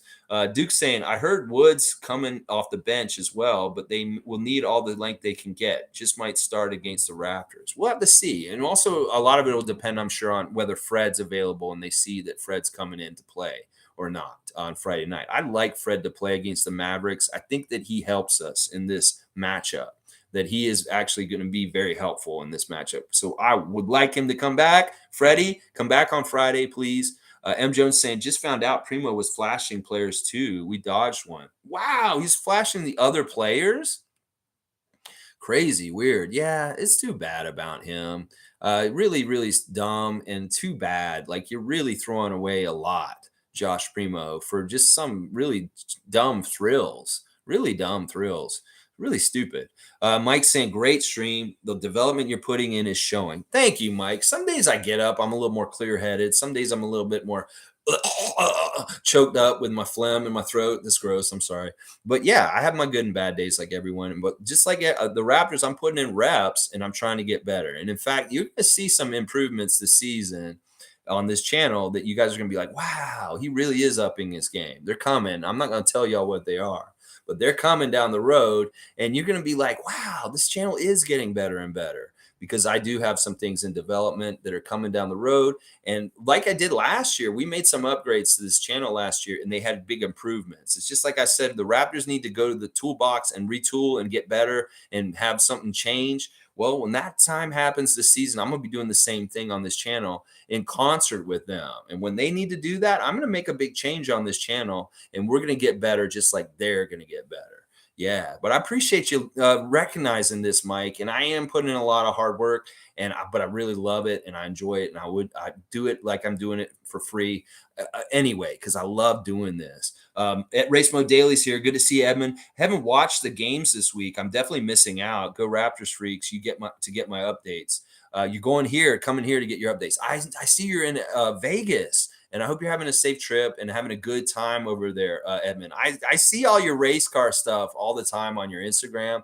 And it's such an interesting things that you're doing out there, man. I really enjoy seeing some of your content on Instagram. And I see why you're not seeing the games this week, because you're in Vegas and you're very busy this week. So, yeah, enjoy your time. That city is an amazing city. And, yeah, you will enjoy watching these games. You need to watch them. Trust me, you will have so much fun watching these games, Race Mode. You really will. Yeah, we got you. Don't worry. Like Monique said. Mike's saying that's what depth does, getting high seed and keeping starters healthy with solid fill-ins. Hence, the signal Masai sent about where he thinks this team is. We didn't have a bench last year. We got a bench this year. Big, huge difference. Top saying respect for the work you're putting in. Appreciate that, Top. You guys put in work and show up too and contribute also to this channel. I really appreciate it. I hope we covered a lot of important stuff today. And anything people were wondering about or wanted to talk about with the game, get it in right now, because we're almost finished. 2.5 hours. Duke's saying, I love that the Raps defense presses full court. This will tire Luka. Yeah, I want to see Scottie Barnes, Mr. 94 feet, picking up Luka Doncic full court and just aggravating the hell out of him. We want to make Luka cussing by the second quarter. We want him to be so frustrated that he's turning the ball over, he's missing shots, and he just looks flustered, that you can tell he's not having a good time on the court. We want to see that tomorrow. Blackhawks saying, actually prefer for Fred VanVleet to come back on Monday, which is the second half of the back-to-back with the Bulls. Okay. I know he's a good matchup for the Bulls games, and maybe he doesn't play both of the games against the Bulls, and he does what you're saying. He plays in Chicago, in the Chicago one, the second one, because that's his hometown, and that'll be kind of that hometown feel and stuff like that. We'll have to see. No rush to get him back, obviously, because of what we're seeing this week. But also, I'm also really wanting him to come back and get some things going so people will shut up also. So It's a balance. All right, let's see. On the box score, we'll just go over it real quick. Siakam, triple-double once again, 10 rebounds, 11 assists, 22 points, plus 26, 10 for 19 from the field. Absolutely fantastic. First star of the game for me. Koloko, 2 points, 6 rebounds, 1 block. Just solid in a start for the Raptors, the second start ever. They've won both games, and I think he's a big factor in the reason why. It's not Fred not being out there. I think it's Koloko starting is what's making us win like this. OG's defense, amazing. Once again, 5 steals, 1 block, 18 points, 7 to 12 from the field, 5 rebounds, 3 assists. OG just all around great game. He really is showing brilliance on the defensive end. Scottie Barnes, solid point guard, 7 to 13 from the field, 5 assists, 4 rebounds, 15 points. He was a plus 30. That is a fantastic stat line by Scottie. Nothing too big and flashy, but just real solid and doing a good job. Gary Trent, 9 for 17 from the field. Love when Gary shoots over 50%. 4 for 4 at the free throw line, 3 rebounds, 2 assists, 2 steals, plus 35. The best plus minus on our team last night. 24 points, leading scorer for the Raptors last night. Gary Trent. Thad Young in duty off the bench, 5 points in 8 minutes, 2 rebounds, 2 assists, 2 steals. Solid contribution in short time. And who says that Thad Young is upset about not playing? He is not at all. 25 minutes for Boucher, and he got 17 points, 7 of 10 from the field, 3 3-pointers by Chris, 8 rebounds, 2 assists, 2 steals, and a block. Fantastic plus 22 game by Chris Boucher off the bench. Absolutely fantastic. Nothing from Juancho really in 8 minutes, but he's going to come around. Just wait. Juancho's going to get his spots, and he's going to be really interesting as the season goes on. Precious, horrible first half. Second half, absolutely amazing. He was 0 for 5 in the first half, and then he was 4 for 4 in the second half. 4 for 4 at the free throw line, also 6 rebounds, an assist, a steal, a block, 12 points for Precious. Otto Porter, great debut. His first game as a Raptor, 11 minutes, not 5 points, hit 1 out of 2 threes, 3 rebounds, 2 steals. Very interesting to see Otto Porter get a couple steals in 11 minutes. Cam Birch, fantastic. Also, very little time out there. He got that 1 steal breakaway dunk. Love seeing that from the big man who's not very fast, getting a steal and a breakaway dunk. Malachi, very good in a little bit of time, 10 minutes, 8 points. 2 3-pointers went in, both of them. 2 assists, 2 rebounds, 3 of 5 from the field. Jeff Doughton missed both the shots, only 3 minutes at the end of the game. Not really a whole lot of anything from him, but Delano Banton, fantastic. 13 minutes, 13 points, 5 of 7 from the field, 3 for 3 from 3-point range. Fantastic stuff. He didn't get any stats really. He got 1 block, but other than that, Banton, 13 points in 13 minutes. We love that. On the other side of the ball, just a couple of players of note I want to point out. Bates Diop was good, 17 points, 6 of 12 shooting. Off the bench, Richardson was annoying, and then they had that Branham guy. But overall, the Spurs really were even. Like, there weren't that many guys in double digits. There was just a lot of even scoring throughout them, the 100 points that they scored in the game. Now, we beat them in every team category. We got 106 shots to their 94 shots. We made 57 of them. They made 37 shots. We shot 54% from the field, 42% from 3, and 94% from the free throw line. Only missed 1 free throw out of 16 last night. Absolutely brilliant job by the Raptors at the free throw line and just shooting in general last night. Won the rebound battle. They did get more offensive rebounds than us. 31 assists last night, way over the 25 assists that I like the Raptors to get per game. 16 steals, absolutely crazy that we had 16 steals, and that caused like 23 turnovers for the Spurs. We made 31 points off of. 41 fast break points, 76 points in the paint. We just outplayed them all around, all kinds of different ways. Outplayed them in everything. So good. So good. I love it. All right, let me read up the last couple comments, and I will see you guys tomorrow at 9:30. Let's see. 94 feet, full dog status. Yeah, Mr. 94 feet. I like that nickname for him, and I hope it catches on a little bit. Maybe Matt Devlin will throw it into the broadcast at some point. It's gotten good feedback in different places. I want to put it in his chat more on Twitch and say, how do you like this nickname, Scottie? Mr. 94 feet. Just because you're always so willing to full court press small guards in the middle of games, not even at the end of the games. You'll do it at any time, stuff like that. Monique saying contract year for Gary Trent. Let's go. Yes. Yes, Gary. That's part of the reason why Gary's got to play at a high level. It's a contract year. Top of top saying, I agree with your thoughts on Luka. We don't need to double team anyone on any team until they score consistently against us. The overhelping is unnecessary. In fact, that was one of the biggest things that was killing us last year is we're overhelping by over doubling, and they were killing us on the pass out. We are a good defending team with good plus defenders in a lot of different places. Even if we have to switch OG off of Luka because they switch him in a screen or something, you got Pascal or Scottie or Precious on him all of a sudden. So there's a pretty good defensive substitute even in the switching and not having to double after that either. I really think you're right, top of top. And this was something we messed up on too much last year, messing up by doubling too quickly. And maybe we do bring the double eventually if somebody's absolutely killing us, like you've described here. Great thoughts, great observations. Blackhawk saying Juancho will get more play when we produce more blowouts. Juancho is a load managed for now. He's just, I mean, there's a couple different things he does. He brings that championship vibe from his summer with Spain.